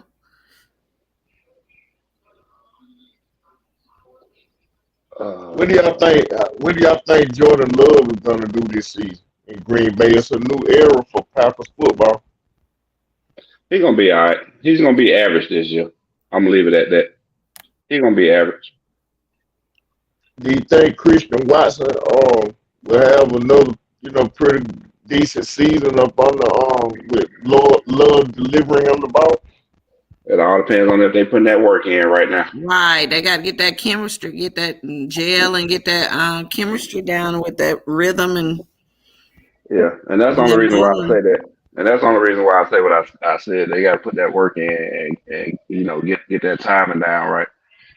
Yeah, because he was one of the standout weapons on offense last season. Eventually as the season progressed. Yeah, he did. But honestly, when I think about it, though, man, they had a whole year in practice together, so they should be straight. That connection there should be straight. That could be it sounds like that could be the number one connection in Green Bay. Receiver. Until what's his name? Until the NFL decide to start double teaming them and taking them away.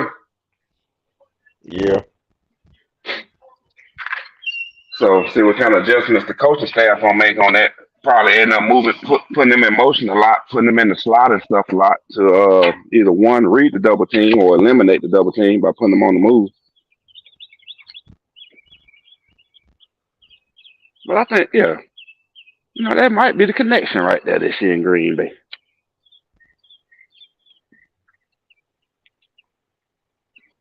Because I think Cobb gone anyway. Is I think so. I think he came. I thought he came in under a 1-year contract. I got to look it up.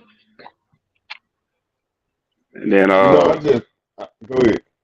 Nah, I was just thinking out loud, man. You good? You got it.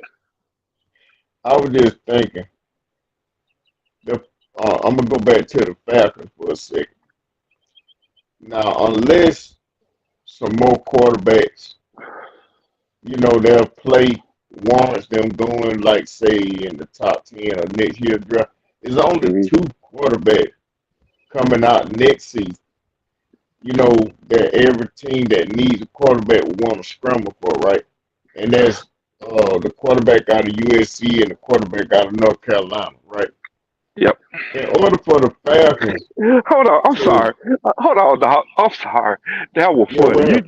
You just straight dissed the dude you called out earlier from South Carolina, Spencer Rattler.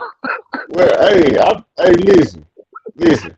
I apologize to the Rattler family, but I thought the man was playing in the NFL. I already put him in the NFL. No, he come out this year. That was funny. So Spencer Rattler gonna be a buzz if he do hit the NFL.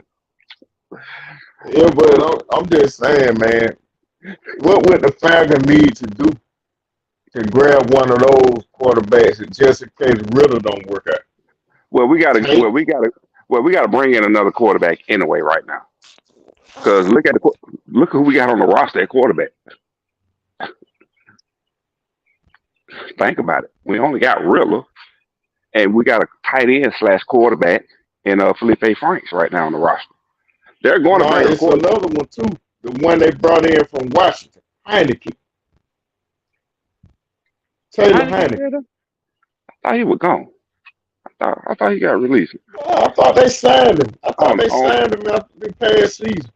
I'll look it up and I'll go look it up to verify to make sure. I thought he was on a 1-year contract, but I'll go look it up. But they're gonna bring a undrafted free agent quarterback in anyway. So let me tell you, Mike, Heineke can ball, man. Oh, I ain't got no. You know what? You're right. They did bring him in for like 2 or 3 years. You're right. I just thought about it. Oh, I ain't got no issue with him because he came in from the well, I won't say Washington. Commander. Yeah. He came in from Washington. Yeah. I think he on the roster for I think they signed him for 3 years. They moving pretty fast now. As that veteran backup. Mo earlier, after the first round, the other rounds fly by pretty fast. Yeah, they do. Man, Saturday gonna be so fast. They're gonna have like a minute on the clock. Yeah. Yeah, I keep forgetting about him on the roster. And come to think about it, me and my homeboy was talking about it, saying that Heineke could come in and he can hold on to a lead, or he could possibly win you a game if needed be, because he's a scrapper. Yeah, man, he's a gamer, man. He's a real gamer. Yeah, I forgot about him. Matter of fact, I'm gonna be honest with you. He's gonna apply pressure in practice on Ritter because Heineke can't start for the Falcons now. I'm with you, and that's what he needs. That's what Ritter needs is that push, that pressure. He needs that because it ain't gonna do nothing but make him better. Make him study film more. Stay after practice a little bit longer. Work on something. Work on something he need to work on in his game. So yeah. Y'all notice Green Bay got another wide receiver. They got that receiver out of Michigan State. Yep. So the next best receiver on the board is the one out of Tennessee. I hope he stick around. I hope he be around. See, now Green Bay, they're giving Jordan Love weapons, and that's what Atlanta should have done. I hate to keep repeating myself, but I hate they let Mingo go to Carolina, man.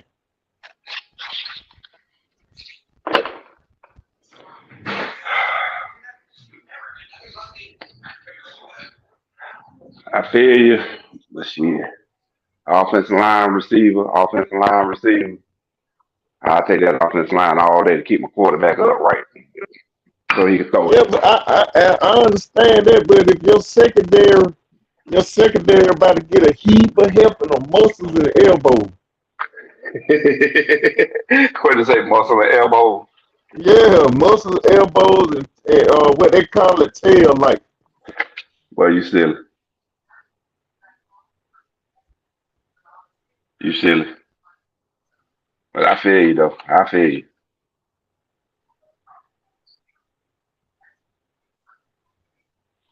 All the Bears. When they got them offensive lineman out of the XFL or USFL, you know what I'm saying?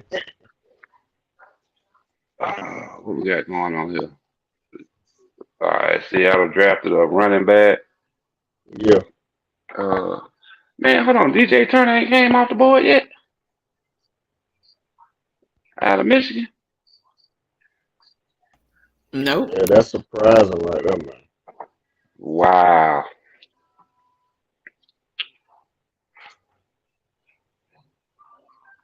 What they got him ranked at? Oh, they got him ranked as the 10th best player left on the board right now. Okay. You think? Hold on. You think Donnell Washington gonna be about this today? Gonna get drafted today? I don't know, man. It's hard to say because usually in the second round, each team be trying to fill out their O line and D line. Seem like. Yeah. Let's see. Who else we got? Ringo's still on the board. We already know that. Hold on. Whoa. It's. Do you know Josh Downs from North Carolina? Who? Are you Josh Downs from North Carolina? Are you familiar with him? That name for me. I mean, he played at North Gwinnett, but in general, I'm surprised. If we can't get Hooker, I wouldn't be surprised if we took Josh Downs. My only thing with Josh Downs is his size. He's small, 5'9". Oh, okay. But if Kyler Murray can be out there, he can too. No, I mean he's a receiver. It's just the fact at 5'9", though, you more than likely be in the slot than on the outside because he's quick. My thing is with him is he just can't take the top off the defense. He got some quick route running. He just can't hit that second gear and take the top off the defense. Like it would want him to.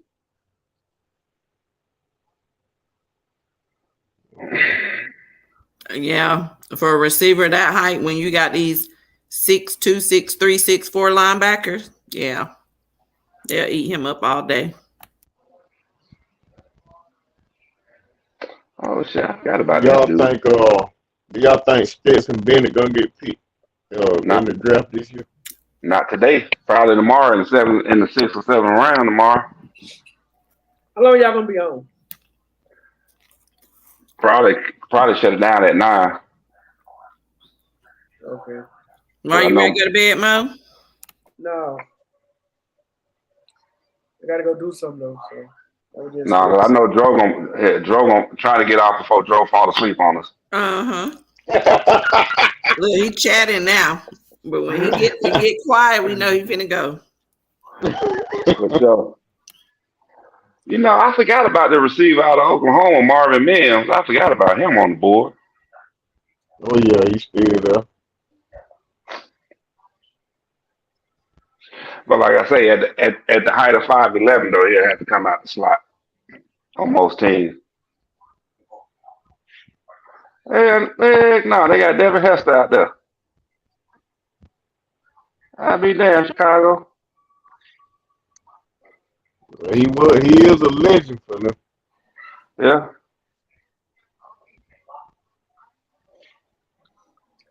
Well, I'm gonna leave my thing over here. If y'all still be on when I come back. Okay. They chose a defensive tackle. Yeah.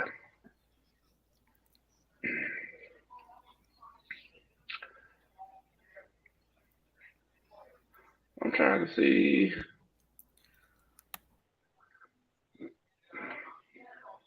Man, we still got a lot of players from Georgia left on the board. Yeah, man. I'm trying to figure out who's going to be the first one off. Will it be DJ Turner, cornerback, Josh Downs, receiver, or the kid out of Louisville, Dobby?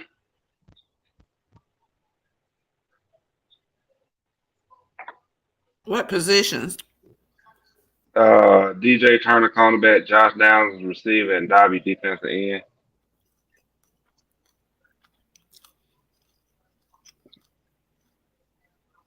Because it's starting to get down, yeah.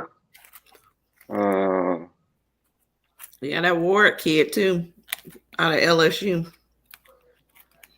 Ward, out of LSU. Oh. Joe Ward.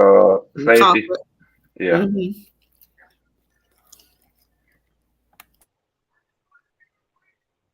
See, this is what I mean, Mike. I'm looking at the offensive linemen that are still available, right? Mm-hmm. And Alabama got a big one, Ohio State, I just felt like the Falcons could have found them a offensive tackle. That Warren McClendon is still on the board. He's still out there. I feel like the Falcons could have found them an offensive lineman later, man. Well, I'm not gonna disagree with you. I'm gonna add to what you're saying. That's what I'm gonna do. Because the guard we picked up, he could play. If I'm not mistaken, he could play both guard tackle. Okay. And I think that's why they took him, because he's versatile. Yeah, because he could play both tackle and guard spots. It's just a matter of they're gonna try and get him on that left side to shore up that left side next to because like I say, the guard spot next to Jake Matthews is in question. Or we gonna slide Jake Matthews down the guard and put this dude at tackle.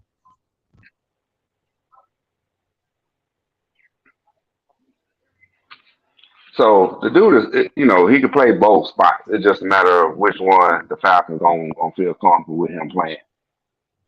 Okay. And you got a lot of linemen that just can't do that. So that's why I think they took him. That's just my opinion on it. That's just what I'm assuming they were looking at.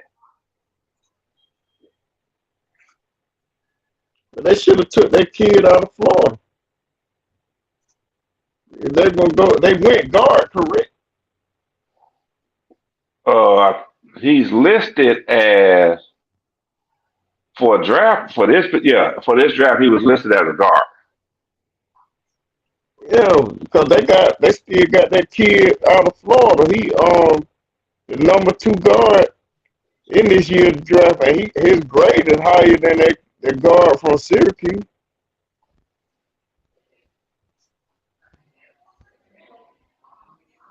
But I guess that don't matter sometimes. I guess it's he may not be versatile like the kid from Syracuse, like you just mentioned. So He's not. And then they talk about his lack of footwork.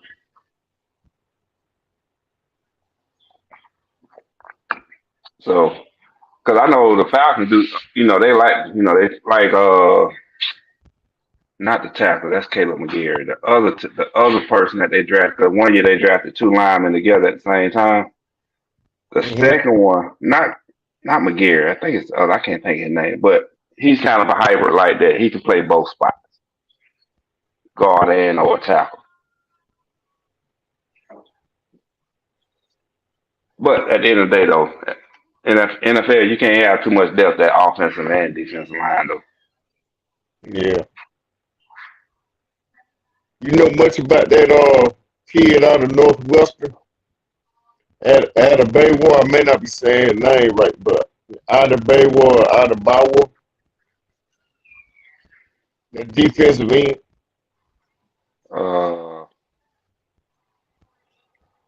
Nope, 'cause I ain't watched Big Ten games too much, but let me see what he's working with.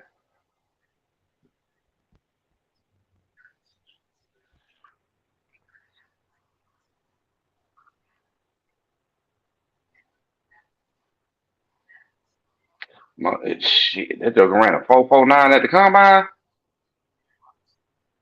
Yeah. I mean, as far as I can tell on the analysis they got on here, he's straight. Why he's still sitting out there? No clue. Somebody 6'2". gonna snatch him up. Philly might even get him. You never know with Philly, man. Yeah, 6'2", 282. Got good size on him. They saying he got a good first step. Nice upper body strength. Quick to get up on the pads. I don't see what the issue is.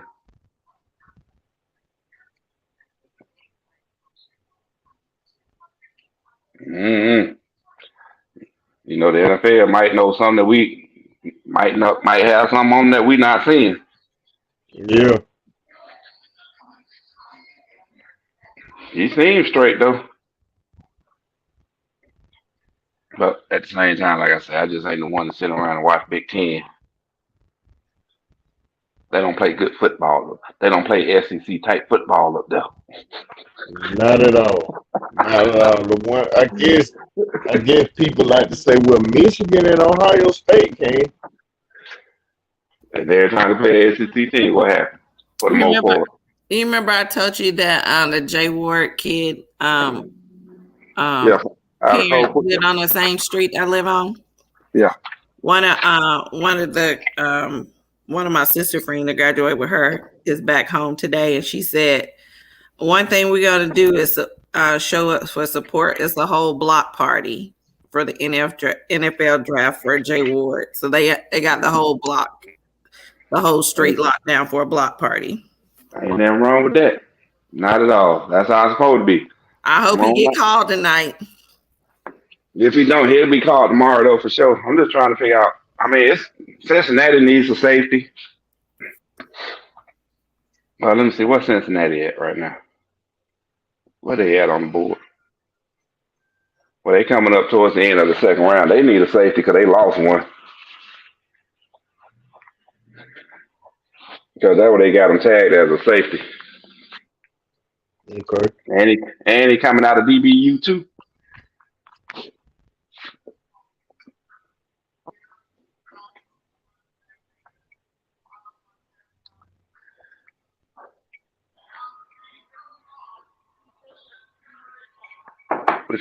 Let's see which way the Chiefs gonna go. Right. I wouldn't be surprised they go defense. Oh, they went receiver. They got the dude out of SMU, huh? Yeah, I'm surprised they wouldn't go They with still got Kelsey. Tiger. They didn't need receivers. Yeah, they do. Yeah, they do. Yeah, I'm surprised they still, Hyatt still sitting out there. I don't know. Let me see what's the deal with them. It must be about fit. It must be about the fit into Andy Reid offense.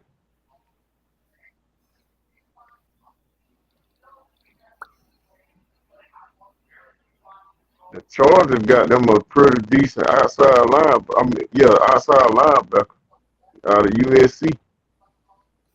Yeah, I was watching his film. He pretty good on that edge.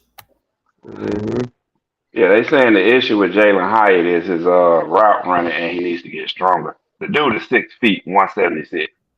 He need to be pushing 190 at 6 feet tall. At least 185. He needs some steak and potato. Yeah, that jugger need to put on some weight. He need to hit that 200-pound mark with to sustain them big old weighted guys in the NFL.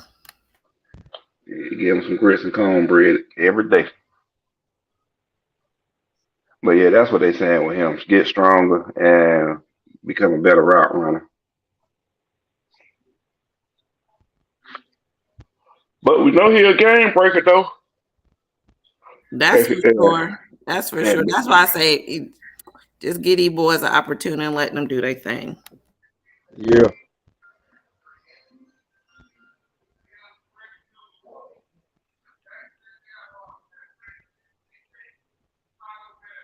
Oh, yeah, Jacksonville and traded they pick to the Chicago Bears.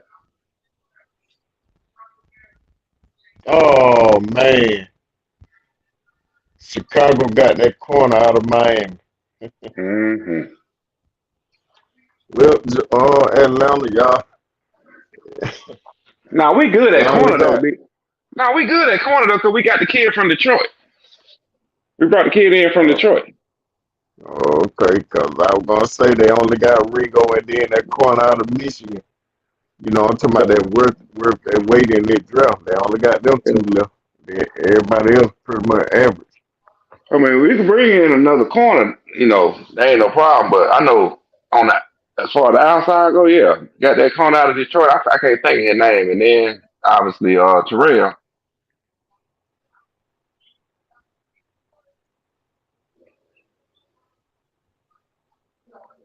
Boy, I swear, like Robert Griffin, boy, he just turned into a sports analyst after leaving football, didn't he? Say it again, Shane. He just turned into a true sports analyst after leaving football, didn't he? Yeah, he did.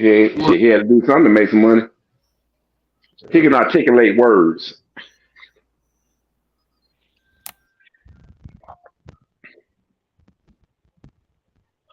Hey, as long as you can articulate, man, you got a career after football.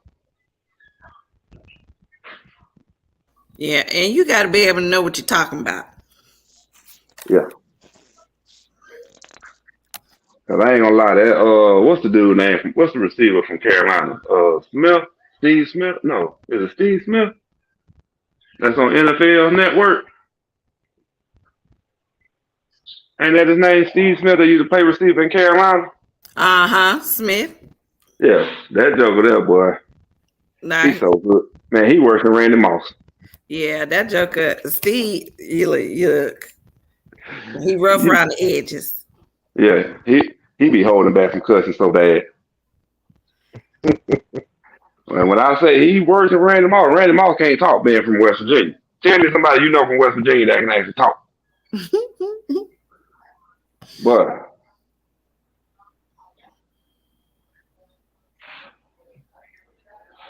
hell, my shit. Y'all cool with shutting it down at 9 o'clock? No way, go on in. That's cool with me, bro. All right, going to enjoy my evening, spend a little time with the fam before I doze off, and go in. You finna drink some brine. You finna drink some brine and keep your feet up, man. You ain't fooling me. And knock out. Pretty much. I get my hair done in the morning, so I'm good with it. I'm gonna go to bed too. Okay.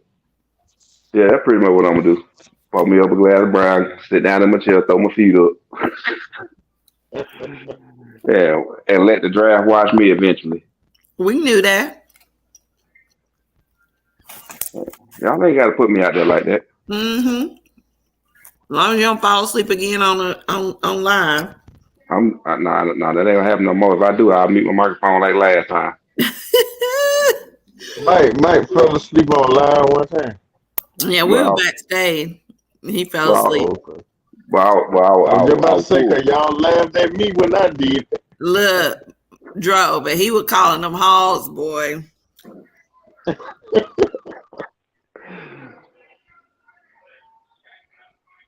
Man, I was full too. I was full that night, trying to hang with the big dog. Yeah, that'll do it, bro. That'll do it every time. Yeah, the first time me seeing the Cowboys pick. Should have stayed in my element, stayed in my lane on that one. Mm-hmm. Oh, okay, they got a tight end. The Cowboy did. Okay. Buffalo need to give Josh Allen some They about to increase their passing game because Zeke is done. Man, Zeke gone. Zeke is out of there. Or they're gonna have to increase that passing game. Is this Buffalo's first pick? No, I don't think so. Hold on. Let me see. Did they pick around one? Let me see. Let me take a look.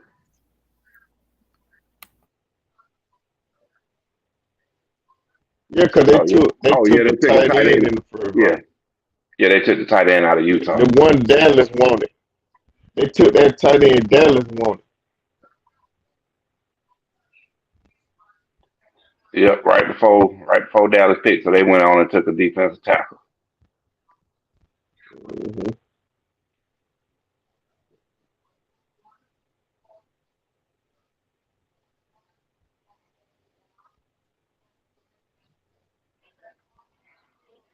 Luke Schoonmaker.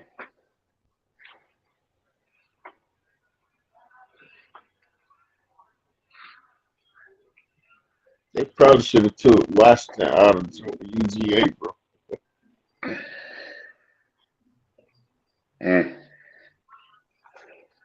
No. Washington in the draft?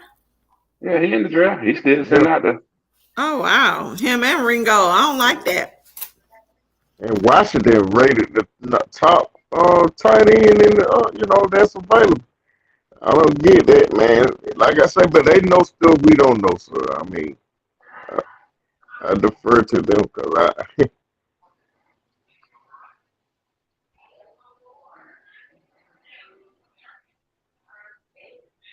Yeah, I don't know what I mean. The only downside is, yeah, he wasn't targeted much in college, but because when you get down to it, he only had 38 catches over the last 2 seasons, which is astounding. That's true.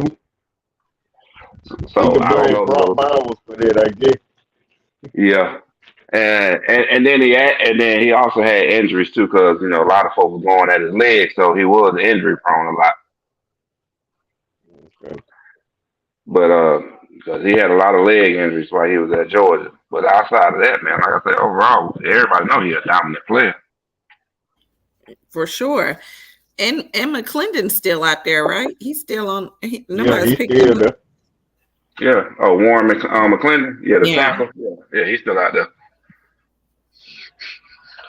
He'll be gone. He would definitely be gone tomorrow for sure. He won't. He ain't gonna get picked up today. I don't see it.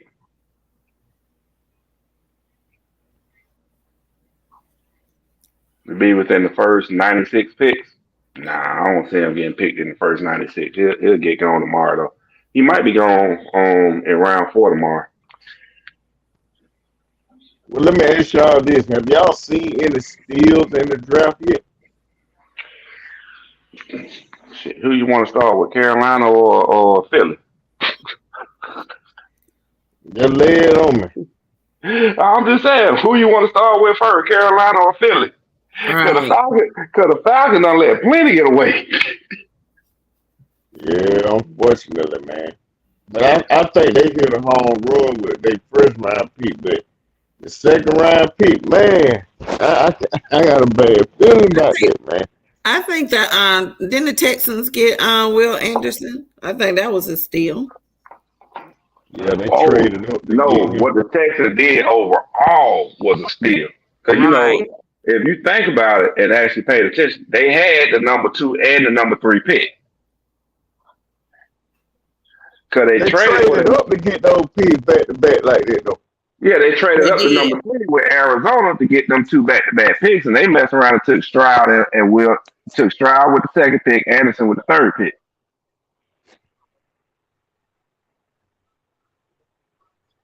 And you ain't heard their name called since. No, I think they done, ain't they? That's what I'm verifying now. Let me see something.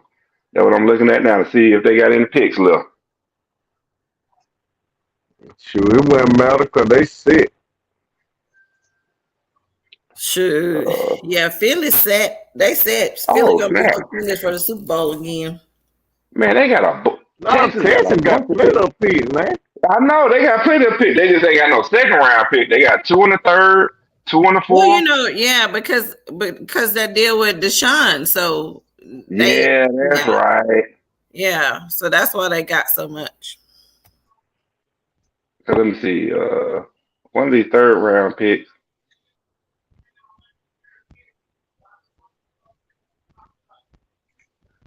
Yeah, I forgot about that.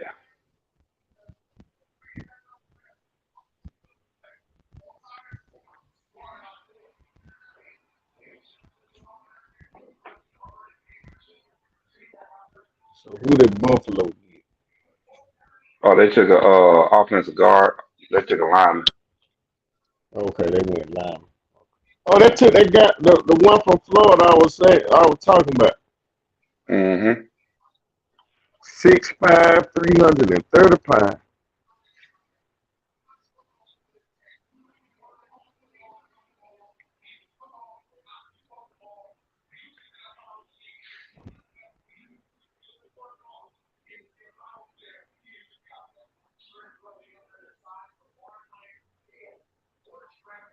What's his name? Cyborg. Hell no. Why is it? Because he big. Yeah. Man, why they gotta show the elementary school pictures? Right.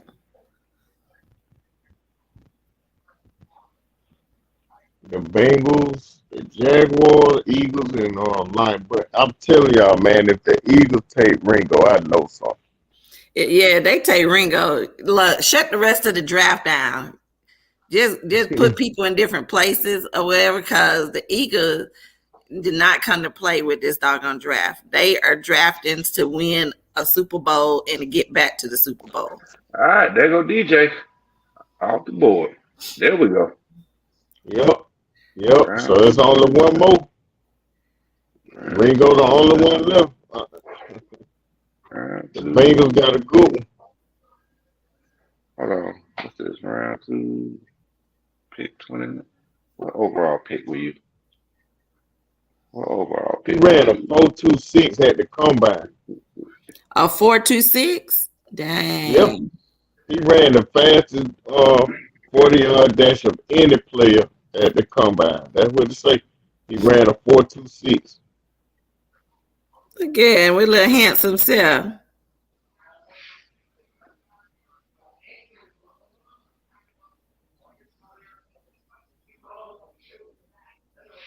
They got an endorsement deal already with Body Armor. You see all that, what you call behind him? Yeah, all that Body Armor behind him. Oh, nice tip drill. Excuse me, gotta go.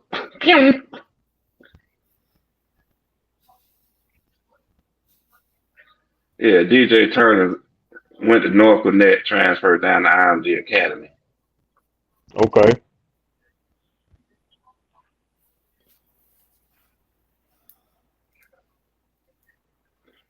So let me see. It might get Trevor Lawrence some more offensive help here. What y'all think? For the Jaguars? Yeah, I think they getting ready to pick, ain't they? Yeah. Oklahoma picked who was that? Oh, they picked up a defensive tackle.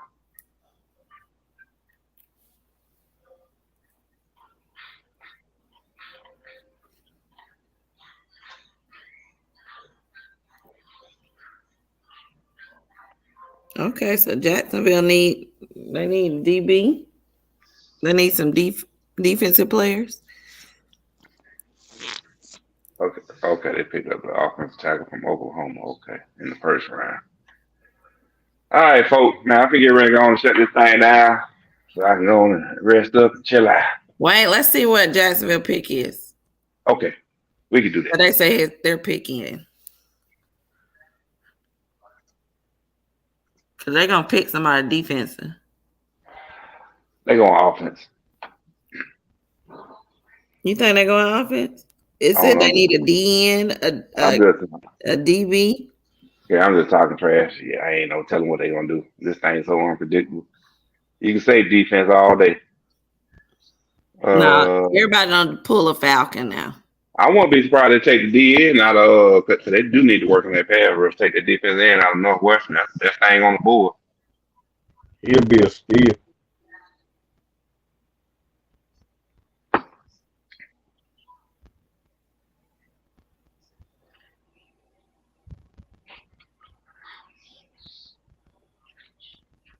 Well, at least they ain't cut the commercial on the Falcon today.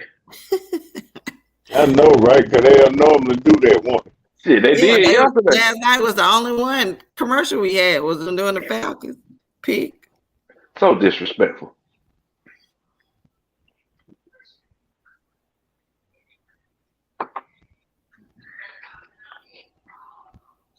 Yeah, I wouldn't be surprised they go corner right now. Would not be surprised they draft Ringo. Ringo, come on, Jay Ward. Ringo or Jay Ward. If they don't get him, Philadelphia sure gonna get him. Philadelphia traded they pick to Houston. So they picking after the Jags. The Texans picking after the Jags.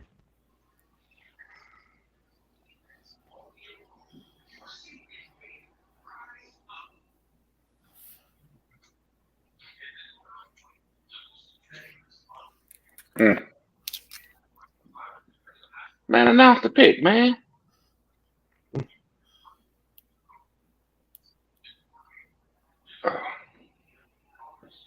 I know, man. It's crazy, bro. The anticipation.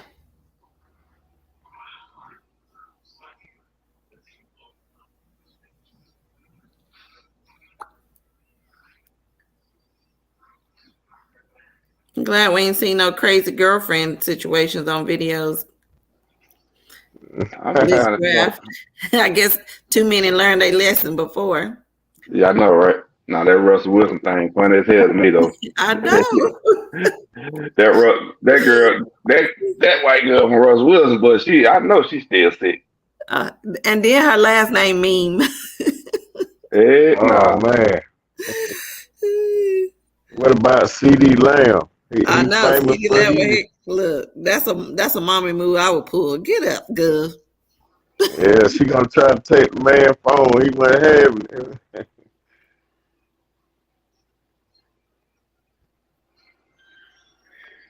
Mama was like, wait a minute now. Right. I would have told her she taking Jacksonville so long. Right. They talking about the pick is in, but they in there still looking around.